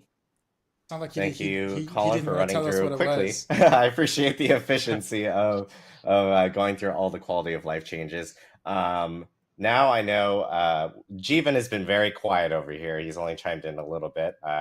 And we do want to talk about a new thing that is coming to Vessel of Hatred specifically, and for Vessel of Hatred players. So, Jeevan, will you talk us through it a little bit? Yeah, so it's my privilege to kind of talk about Hardy a says you can feature socket that all the the whole team's been ears. working very hard on that we haven't really mentioned much.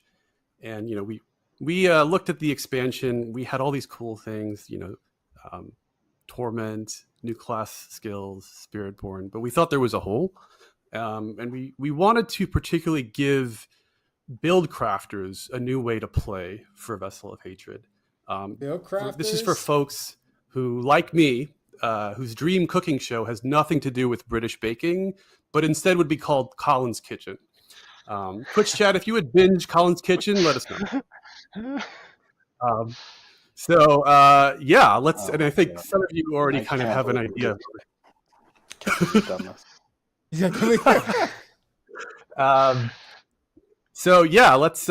Let's get into. As some of you already know, we're going to be talking about rune words. Oh, there you go. Yeah. Rune words and let's start with a little background. So rune words were in Diablo 2, and they were a very powerful way of augmenting gear with socketable content. And there's a lot of good sort of nostalgic feelings. They were popular. They were remembered fondly. You can look on the right. That's one of the most iconic examples from Diablo 2. The name is Enigma, and you would make it with runes Ja if Bur, and it would get you some really cool skills that would come out of it when you put it all together. And for Diablo 4, we wanted to retain the soul of what Diablo 2 runewords did, which is combining socketable components and creating more powerful items.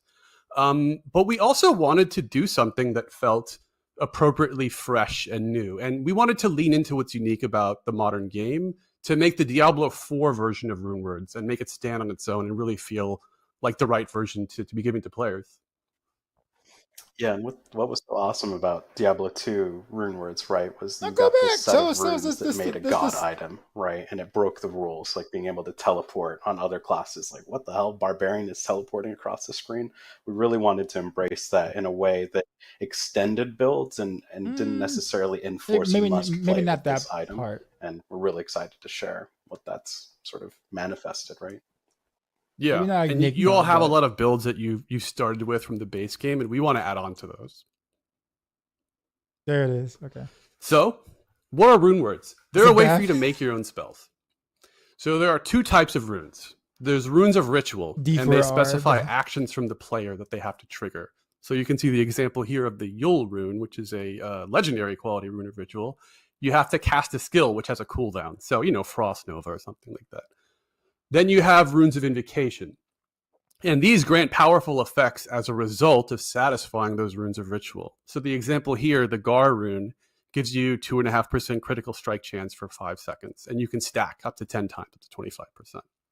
And you can mix and match these. There'll be a lot of different runes of ritual and runes of invocation, and you can put them together as you see fit. So when you combine a rune of ritual and rune of invocation, you pair them together, you put them in an item with 2 sockets, boom, you form a rune word. And as you can tell, there's going to be rarity. We're going to have magic, rare, and legendary, and the higher rarity runes will have more potent conditions or effects. So one of the important elements of this is called offering, which is the rune resource system.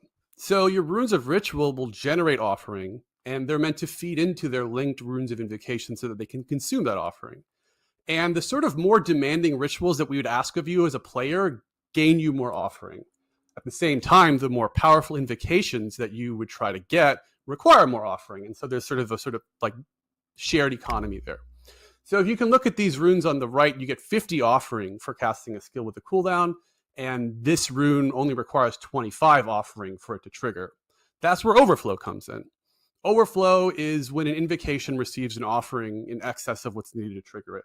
But put more simply, we want you to have a mix and match system, but we want the pieces to be not super hard that they can't fit together easily when they have some rough edges. So many invocations can get different bonus effects when overflowed. Some of them might get increased radius to the effect. Some of them might get increased duration, but it'll always be proportional to the overflow amount. So as an example here, the Gar rune only requires 25 offering, and it's getting double that, which is 50 from the Yule rune. So every time you cast a skill with a cooldown, you'll get 2 stacks of 2.5% critical strike chance, or 5% crit strike. And so that's kind of how you get to play with this system, and you get to optimize it in different ways. Okay. And it creates a lot of flexibility, right? Even like if you do a really demanding ritual trigger, for example, on a really low offering rune of invocation, it's almost a way to start scaling that rune of invocation in a completely different way beyond just triggering the rune. Exactly. Yeah. It lets us as developers be more flexible in creating wide ranges of effects, sort of small ones, big ones, and also the same for the rituals. And you get to kind of decide which ones you think fit your build or are cool.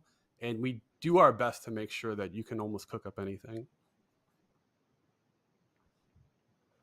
So a few rules. Runes can be socketed into items with 2 sockets.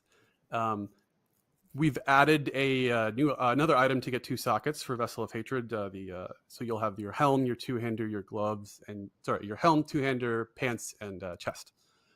They can only be paired with a rune of the opposite type. So you have to pair a rune of ritual with a rune of invocation. You can have a maximum of 2 rune words equipped. You can't equip the same rune twice. And they're available for users who own Vessel of Hatred. They stack in your inventory in the new socketable inventory tab, which will also have your gems. And runes are tradable between other players who own Vessel of Hatred. And they unlock with a quest in the campaign, both runes dropping as loot, but also rune crafting, which we'll get into later. And they drop at a higher rate in the Undercity, which is a specific place you can farm them. So now let's get into some clips here. We get to actually see it in action. So this is a barbarian, and the rune of ritual they have is travel 5 meters. Very simple. And they're going to join that to the earthquake, which is a legendary aspect that you've already seen before, which requires 100 offering. So you see, we'll put them together in this item. And then all they have to do is just run around. Boom, earthquake, dropping. Insane with the Paragon legendary glyph we just talked about. Yeah. Oh yeah. The earthquake train is leaving the station. That's cool. What I love about this is that's really cool. It doesn't just count your normal walking, right? If you're leaping, if you're charging, that's all counting towards like the distance that you're moving, right? Oh, yeah. Whoa! And you can see it here in like the whirlwind, for instance. Like it's obviously spawning earthquakes. So was that a druid petrify ultimate? This must be the wrong clip. All right, sorry guys. We're doing it live. Let's just move on to the next one. Okay, so we have a necromancer here with the rune of ritual, cast a non-channeled core skill, getting 25 each. And then this is a classic from D2, gain +3 to all skills. So you'll get to see this necro's got 5 skill ranks for Reap and Sever. And they're going to go out and casual, socketable Harlequin crest, pretty good. Yeah, runes are only available with expansion. So a little pew pew, just doing your basic core skill usage, filling up the offering needed. Yeah, I really like the little tracking buff that fills up as you're getting it. So you don't need to really micromanage this. You can just at a glance see that, hey, I just filled it up, and now I get +3 ranks of Sever. Yep. So now you're a +3. There you go. What was that? So yeah, this necro's just cooking, and oh, what is this? Another broken clip? Did they just cast teleport? What? Necros with teleport? Okay, I think you guys teleporting necros. What are you cooking over there, Jeevan? Yeah, I'll stop making jokes mostly. Yeah, so what we really wanted to lean into with D2 Runewords, among other things, was the ability to cast other classes' skills and use their power and harness it into your build. So with Runewords, you're going to get to do that. Each class is going to share 2 skills and 1 legendary aspect, like the Earthquake one that you saw. And some of them are even going to get to cast improved versions. So for instance, instead of the standard Decrepify from the Necromancer, you get to cast Horrid Decrepify, which is the upgraded version. And that's kind of, we did that for a lot of reasons. We wanted to make some of them feel a little better and a little more powerful. And a lot of it is about balance. But one important thing that I always want to highlight here is that you always cast the best version of the skill if you have upgrades as the sort of. I kind of want the war cry class, on my road. So what that means is, let's say you're a Spiritborn and you equip the Cry rune, which is the Vortex spell. If you have points into the upgrade, then you'll cast the upgraded Vortex when the rune goes off. So I don't think there'll be any class envy. Like everyone will get the best version of their own skills, and then they'll get to use other classes' skills. And we're really excited to see how people can construct new builds and new archetypes and what they can do with using the power of the classes. And that says enhanced Warcry, so that means Necros can become Berserk, right? It's a take on multi-class. Yeah, this is actually a pretty. I'm gonna be busy with all that stuff. Yeah, Enhanced Warcry is a winner. I gotta say that one's real strong. We've already seen people just chopping up the pit with that one.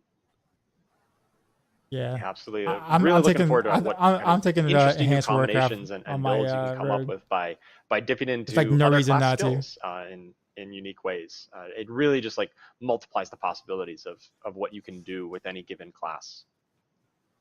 Yeah, exactly. And not only do we want you to augment your builds with other classes' skills, but runes will scale with gear. So when you get more interesting runes of rituals, you'll find ways to optimize them as well and get more output.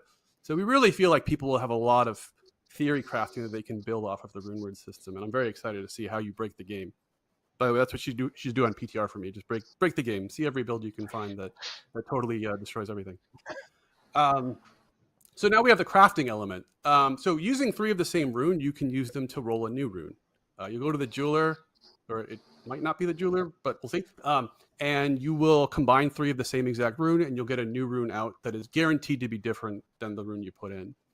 And there's a chance to uproll it to the next highest rarity. So if you put 3 magic runes in, there's a chance that it'll be a rare rune. Same with rare. There's a chance that it'll be a legendary rune.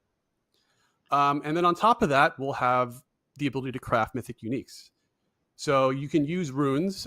Each mythic unique can be crafted with a specific set of runes. You'll need a legendary, rare, and magic runes of a certain quantity, and 1 resplendent spark. And this is in addition to the existing mythic unique crafting flow. So I was just going to say this really harkens back to the sort of crafting that was so core in D2 with the runes of being able to match 3 and get the next upgrade, but in a way that's a little bit more flexible and gives you more progression out of it. And this is all tradable, right? So that match 3, those crafting mythic uniques, what do you think that's going to do with trading? Yeah, I mean, I think it's going to really build a sort of player community around how to acquire the runes you need, whether it's because you want to combine, you have 2 and you want to find that 3rd one to combine for a new one, or you're hunting for a specific mythic unique. I think we're going to have a lot of player interaction, and well, someone's going to win the capitalism game there, so we'll see how that goes. Robert already has 5 sellers lined up. I really like how the rune crafting system makes it so you're kind of always progressing, right? If you're getting rune drops, then you're getting materials that can use to progress towards higher rarity runes and potentially towards these mythic unique items.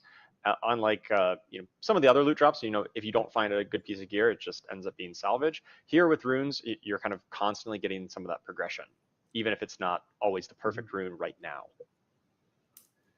Yeah, I think that's something that when we did talk to a lot of spot. Sort of D2 diehards when we built rune words, and one of the things that most of them tended to mention consistently was like every rune drop is progress, right? You're always moving up that ladder. And so we wanted to make sure that even if you didn't get the exact thing you wanted, it still meant something to you one way or another. Well, I know we've talked a lot about a lot of stuff today. We had progression, itemization. We talked about quality of life. We talked about class changes. That and is of course, the newest thing, which is rune words, which will be in Vessel of Hatred. But the one thing we did want to quickly talk about was PTR. PTR is coming up. And we want to give a little bit, or at least some specifics on what that PTR test is going to be, and also hear from the team on exactly like what they're looking for from you guys out there that are playing, like for feedback as you guys play through the systems. Everything that we've actually talked about today is going to be present in this PTR. So all the class balance changes, the progression changes, rune words will also be part of the PTR. So we actually do want players jumping in and checking it out. So let's jump right into some of the PTR items. So as everyone knows, PTR from even the last PTR that we had will carry over content from your main account. So if you've already done all your renown, cleared your fog of war, your altar of Lilith status will carry over onto your PTR account. We did do a character copy as well. It was a while back though, so there you may find that it might be a little dated from like the character copy that you have on live, but that will exist for players to actually use.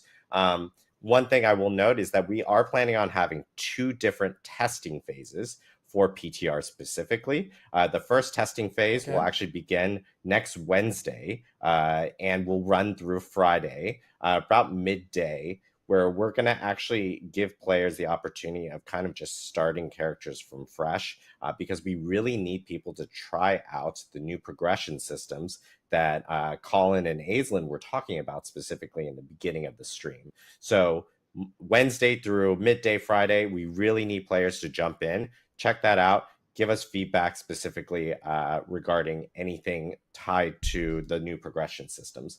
Around midday on Friday, next week, we will be turning on the rest of the PTR, which will include things like rune words and all the other features that we were kind of talking about.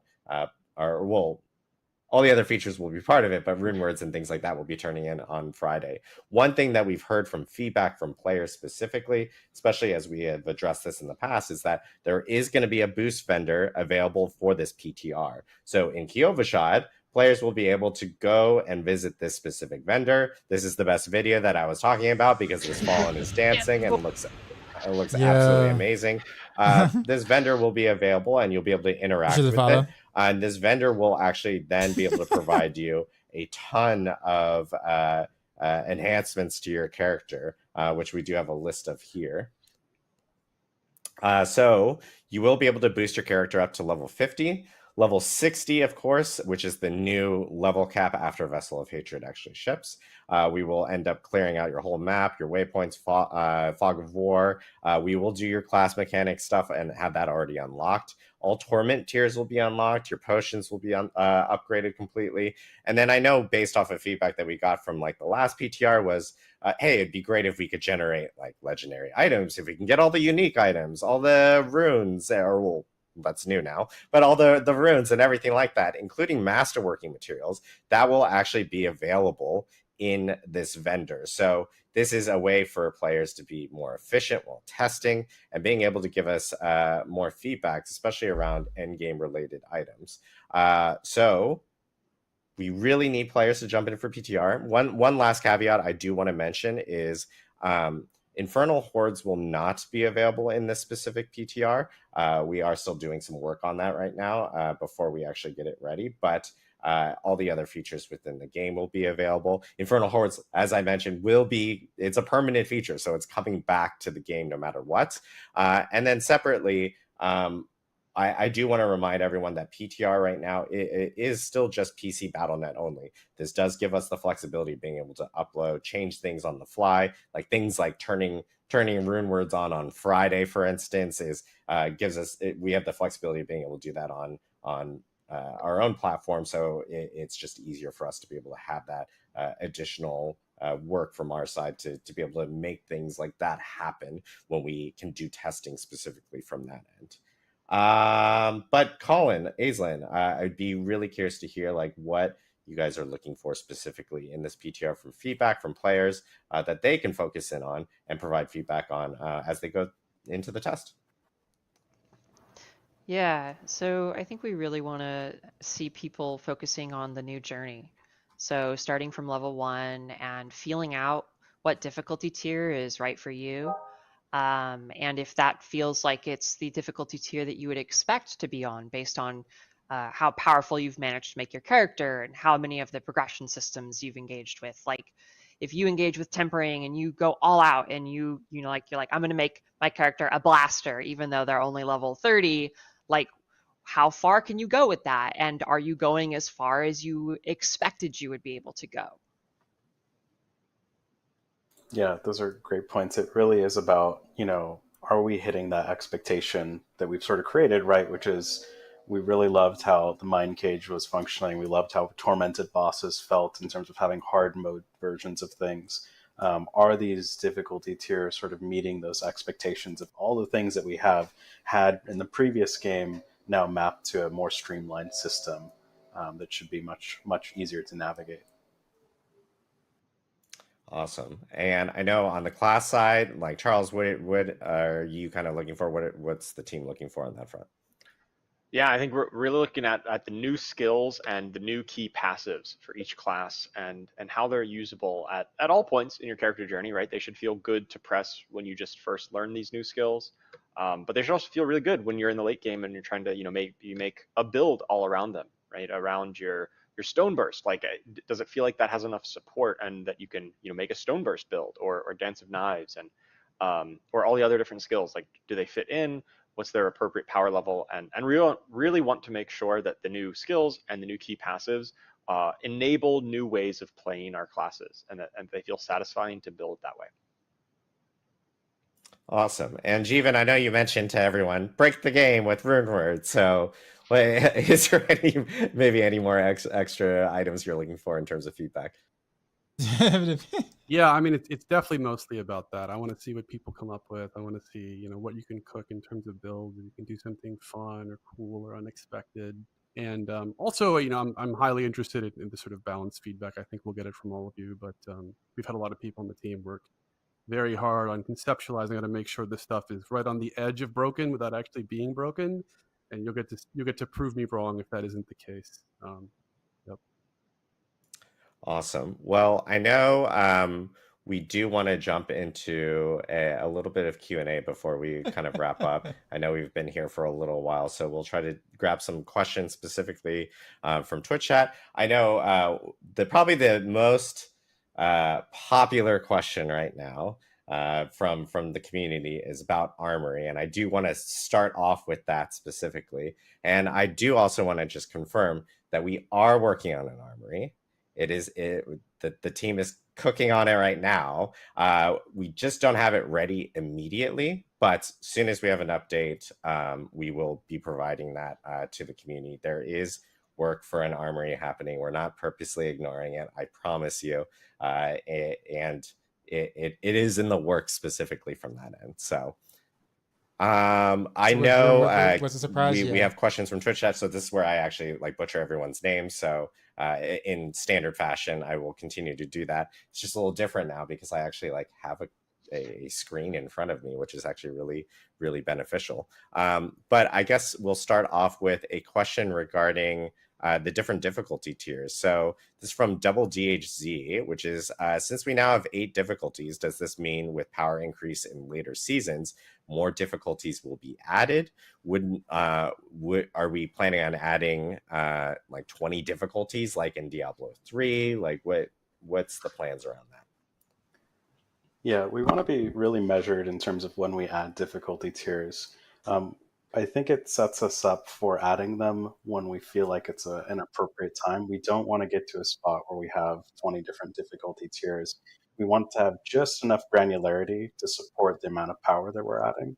And what we don't want to do is sort of say, okay, we're going to add things like rune words or add things like seasonal powers and then nerf all of you by making the monsters 100% tankier to compensate for the power. We'd actually rather create a system that when you get that new power, we're going to add another band of difficulty to get even more efficiency out of that power. So that's been the sort of guiding light, is we don't want to continue to sort of nerf players into a spot where they can sort of use all this new power to push.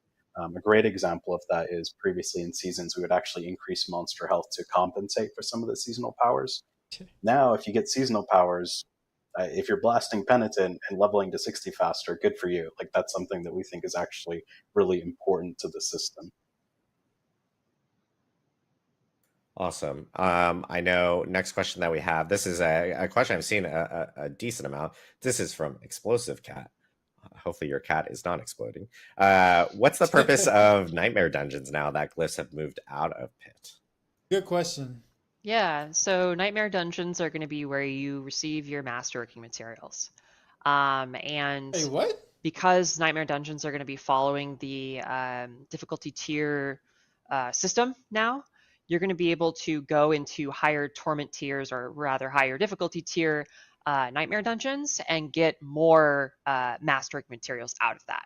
So just like, you know, all other kinds of content in the game now, being able to go into a higher difficulty of that activity is going to ultimately be better for you. Yeah, the grind, Okay. sort of putting a grind currency actually fits much better in a nightmare dungeon compared to the pit, because it means that every sort of elite you kill, every chest you open, or every corner you go into and you find an elite pack, those are going to be masterworking materials. Oh, okay, as that's not opposed that bad to then. today, where it's like, well, Okay, the that's not that instant bad, I make a actually. turn that is not in the direction of Okay. finishing this dungeon has been a All waste right, of my that's time. 'cause I not. want That's that actually glyph. not too bad. That completely changes when everything in the dungeon is dropping. At first, I was like, masterworking materials, and I whoa. think that feels so much better for that type of content. Conversely, I'm not okay with pit, that. Okay. you know, again, we're going to reward you for pushing difficulty, and we do want you to sort of get there quickly and get that reward and get out. So we think that'll feel a lot better.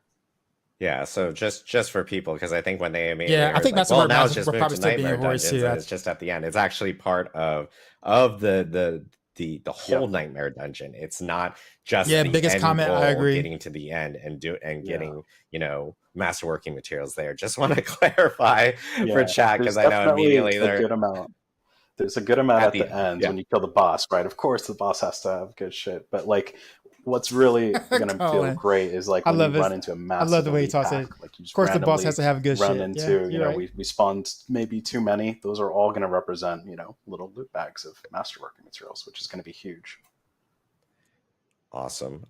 This question is from RXU 105. Are runes reusable? Yeah.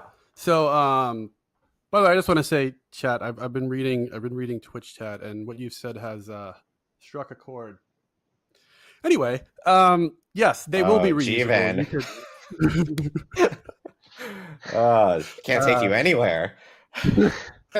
You can unsocket runes, and you can move them into different items. Yes, absolutely. I saw a few related questions to that. They don't get to exist in the same item as gems. You do have to pick between gems and runes on any individual item.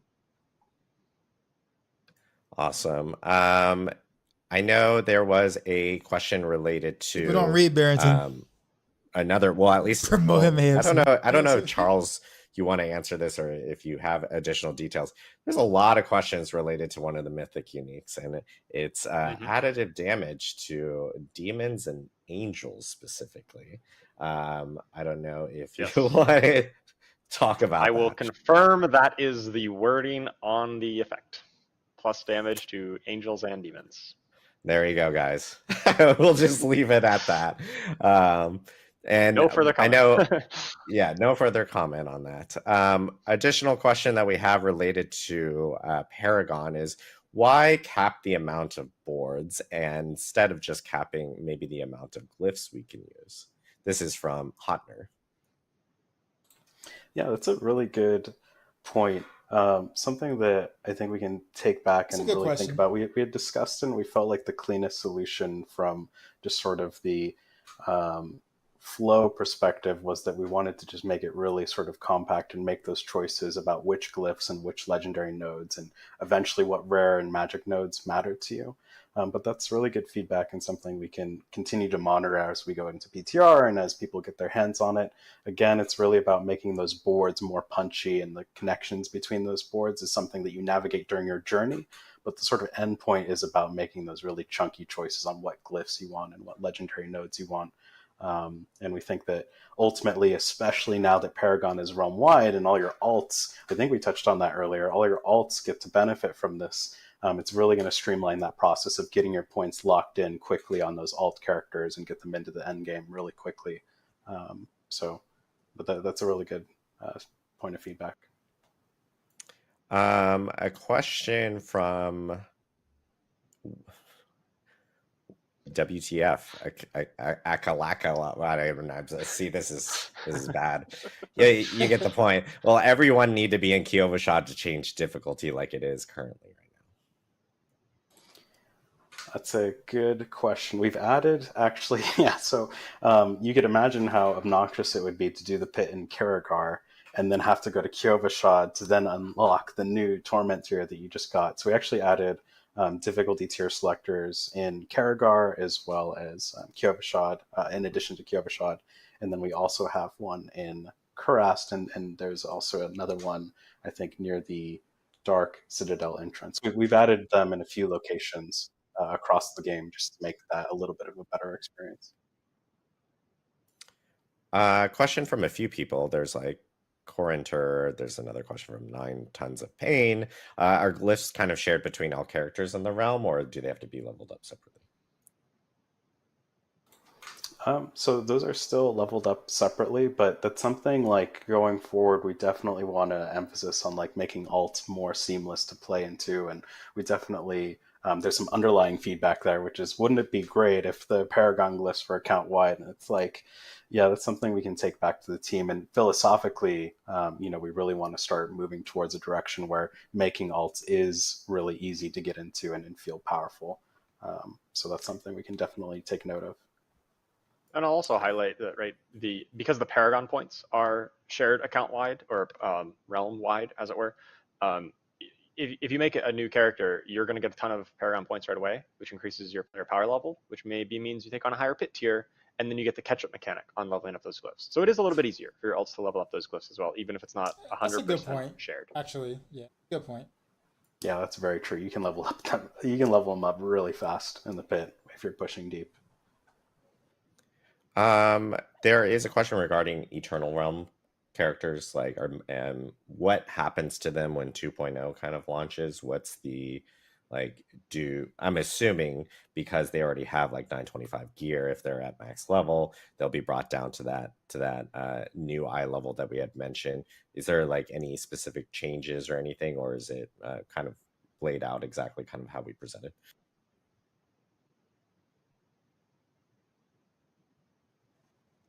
Oh, I can answer this. Yeah. We are doing some adjustments for those Eternal players who really like to play the game on one character. We wanted to make sure that there was new loot to chase. We also just needed to make sure that with the new character level adjustments, we sort of had to adjust the eye power of items now that the fact that the max character level is 60. In addition to our goals of really sort of creating more grounded numbers, it does mean level 50 is getting an eye power adjustment, as well as the affixes are being adjusted. But we are going to max roll every single affix that we adjusted power-wise. So, for example, if you get a 5, we're going to take those items and adjust them. We aren't going to re-roll those affix bands. Like if you had perfect affixes, we're just going to essentially max roll all of them within that band. So there's no feels bad about, I had this perfect item and you ruined it by readjusting it. But the sort of main takeaway there is we wanted to make sure in patch 2.0 that there was new loot to chase. We wanted to make sure that the new uniques had a place to sing. And that's all sort of in service to that, for that type of Eternal player who really likes that sort of long form progression. Awesome. Question from Ice Panther. Rune words, are they applicable to all items and weapons? Or are they restricted to specific types of equipment? Additionally, can gems be inserted into equipment with runes? Yeah, they can be inserted into all types of equipment, so they're not restricted from being in uniques as long as you have 2 sockets for that unique. And to restate the slots that are available with 2 sockets, on base game it's 3. It's chest, pants, and 2-hander. We're also adding a second socket to helm, so you'll have 4 slots. And you cannot mix runes with gems in any item, and you wouldn't want to. You'd basically be losing the benefit of them. Awesome. I know we have some questions related to like some co-op bugs. I will say that I've gone on, like forums. Helm will get additional socket. Yes. At least address them, that we are working on them. I can tell you the team is most definitely working on them right now. Excuse me as I cough. Still getting over my sickness. And then I know this is actually a pretty. I'm You going can to only wear 2 rune rune words at a time. Auto Are attack. there runes for G and then Vun? Oh, I mean, my narcissism certainly would have let me do that, but I think we can't do that sort of stuff. Unfortunately, I would have loved to, but I will say, there are, the runes have these sort of phrases that they unlock when you actually compose the spells, and we have some, I think, fun references and Easter eggs to the great Diablo games of the past, and so hopefully that'll kind of make you smile when you see them. Awesome. And then runes, are they stackable? Yeah, they are stackable, and we have added a new tab for them as well. We have a socketable tab, so all your runes and gems will go there. So there we go. Would be pretty good for your inventory. Yeah, that would have been really messing with inventory if runes did not stack, and now that they have their own tab. Yeah, and now they have their own tab, which is really, really good. So cool. I know we are very over on time. So I do want to make sure that we let everyone go here so that they can eat, because we've now gone well past lunch over here in California. Just a reminder for everyone that PTR is actually going to be starting next Wednesday. We will have patch notes and the blog up immediately after the stream, specifically here, so you guys can check it out. Check out the patch notes. It's 17,000 words, a lot of words, so I apologize. I will say that for other locales, it might be until like early next week before those patch notes will be available. It just takes a while for us to localize on some of those, and it kind of came in a little hot. So we do plan on actually having that available in all languages. Just for now, they will be English only and immediately up after this specific stream. Again, PTR starts next Wednesday. We'll have 2 different phases. Wednesday through Friday will be that first initial phase where we need players jumping in, checking out the progression changes and testing all that out. And then starting on Friday for the rest of the week specifically, we'll end up having the boost vendor available where players can actually jump in and test out everything that they need to regarding rune words and all other things that are tied to endgame. I do want to give a huge thanks to everyone on this panel here. Colin, Aislinn, Charles, Jeevan, thank you so much for going through a ton of information. I do want to also call out the rest of the Diablo team, because they have been doing a ton of work towards Vessel of Hatred and, of course, patch 2.0 and Season 6. One thing we will say is that you guys actually haven't heard about Season 6 yet. We still have information to tell you about Season 6. We'll be sharing that more here in the coming weeks as we head towards launch. So there is still a seasonal theme and mechanic with Season 6 that we'll be sharing here soon. So thank you guys, everyone, and thank you, Diablo community, for tuning in. Check out Diablo4.com immediately after the stream, and we'll see you guys in Sanctuary. Thanks again. Thanks, everyone. Oh, we're ending with this. Best. I love it. We can't forget the most important member of the team. All right, chat. So, for sure, W stream, man. Lots of new information, even past like some of the leaks and stuff that we have, possibly have heard about, etc. Yeah, so every time I hear something new, I'm like, oh god, that is more work and more work, more work on Max. I mean, I'm not upset about that at all in any case of the manual courses. We kind of knew we'd be doing a lot of work, but the rune words are gonna add another, band of complexity to our guides and going to implement them and stuff like that. So it is going to be a really busy next month or whatever. Yo, dark side. We just got raided, and the echoes back. You know how we do. Drop my new beat for these new viewers.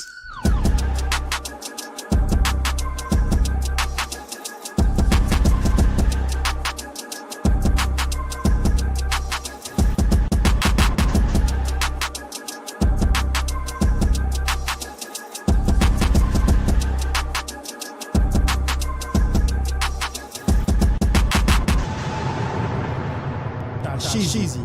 Out. Yeah, I know the echoes. Six is now rated my stream with 41 views. Yeah. So everybody got rated to Rax. He's got his Campfire summary thing going on there. But yeah, so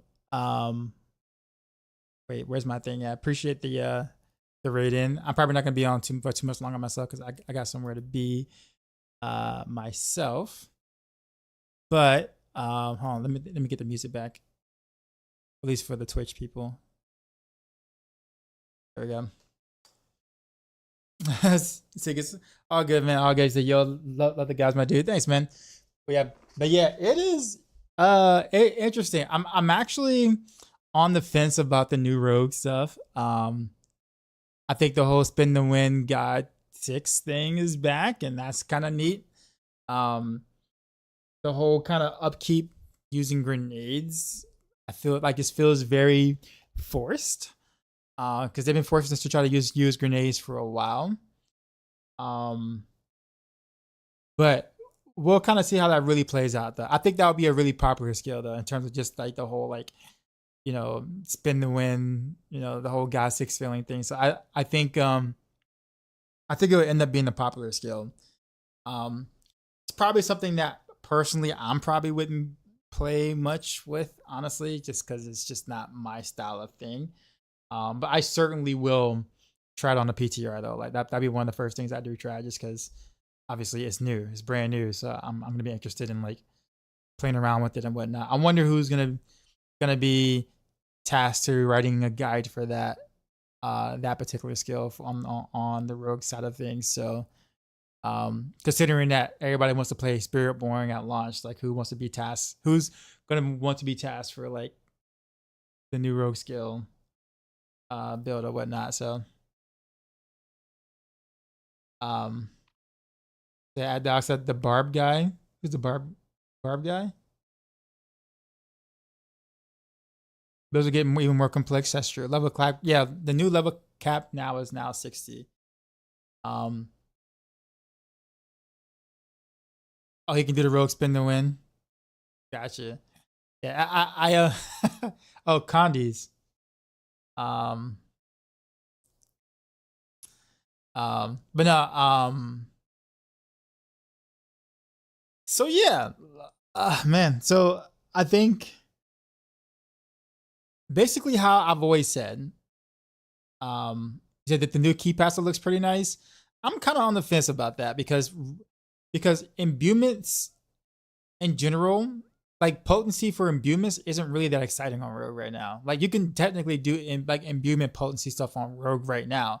We just don't do it because it's not worth it, right? So a key passive designed around that, unless the changes are pretty big changes to the imbuements themselves, don't sound interesting on the surface. Now, of course, obviously they're gonna change. Obviously it's gonna come with changes. So we'll see what they do with the imbuements, but looking at that key passive with the current imbuements we have right now, only poison imbuement would pretty much benefit. Shadow imbuement, I guess, could scale just depending on the difficulty, but I mean, you would mainly use that for poison imbuement more so. So it just depends. I'm a little more reserved. I don't dislike the new skill. I think it's going to be a really popular skill. Based on the design nature in general. I'm just not really a fan of channeling anything. But at least you're moving, like you're on the go channeling. So I guess that's not too bad. But good stuff though. It kind of plays in line with what I said before, how like they always make a good expansion. Like they always do really good for Diablo in terms of expansions are concerned. They've always been very good at that. Reaper of Souls was really good. The D2 expansion was really good. They're really good at doing expansions. So I kind of pretty much knew, okay, based on track record, it's probably going to be really good. Yeah. So, anyways, with that being said, good. I mean, overall, very good stuff. I'm actually think it's strange that we haven't heard anything about the mid-season update. Like, what are they doing anything about, like, you know, the current game? Like, are they doing anything to the current game before the expansion? So I'm a little surprised to see that we're getting the PTR on Wednesday next week. That's a little early. I'm not complaining by any means. I mean, obviously, I'm stoked to be playing, and I will be blasting all of it. You said it looks like no mid-season. I wouldn't say that. Because there were changes in the works for mid-season that they mentioned that they would be doing per se, or adding at some point. Because they mentioned about adding pit tiers in mid-season patch. Whether or not they do that or not is a different story. But I know they've been working on stuff for like a mid-season patch. So the fact that they haven't said anything is a little weird. Can you imagine a rogue with the shout skill? That's exactly what I'm going to be doing on my rogue. Like, no question about it. Heck yeah. Like, easily. That's going to be one of the rooms I pick. Like, there's no reason not to on the rogue. Could have swore I saw patch notes for Tuesday for current live. They had it mentioned on the patch notes page, and then they took it down. So I don't know.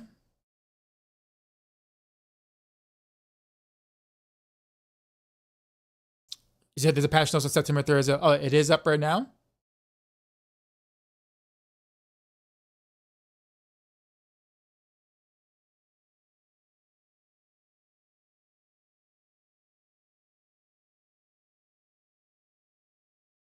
Nah, they took it down. It was up at one point, and then they took it down. See, like 3 hours ago, they did it, and then they took it down.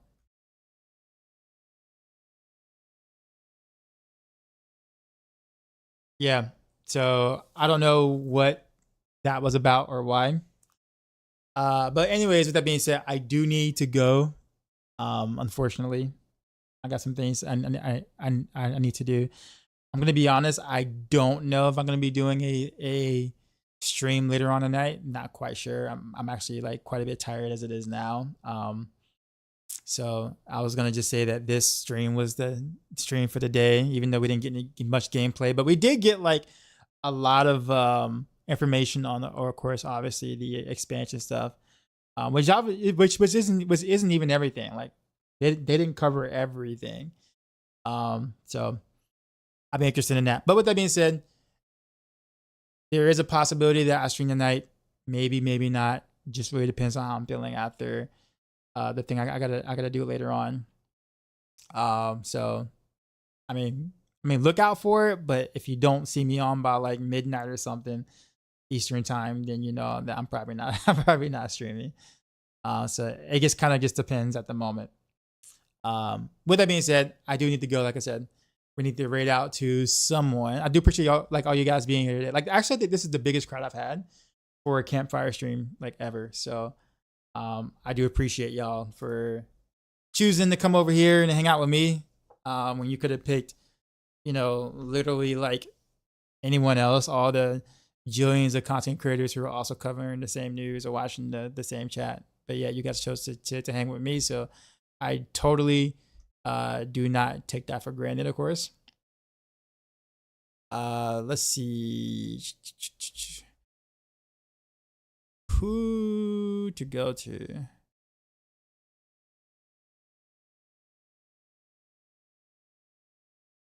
Oh, Remy. Wait a minute. He's always in my chat all the time. I didn't know he streams. All right, well, that's where we're going. Yeah, why didn't he tell me that he streams? Well, I guess he probably didn't want to, like, you know, promote himself or whatever. I mean, I generally don't care, but I get it. All right. With that being said, again, appreciate y'all. Enjoy Remy. And as always, till next time.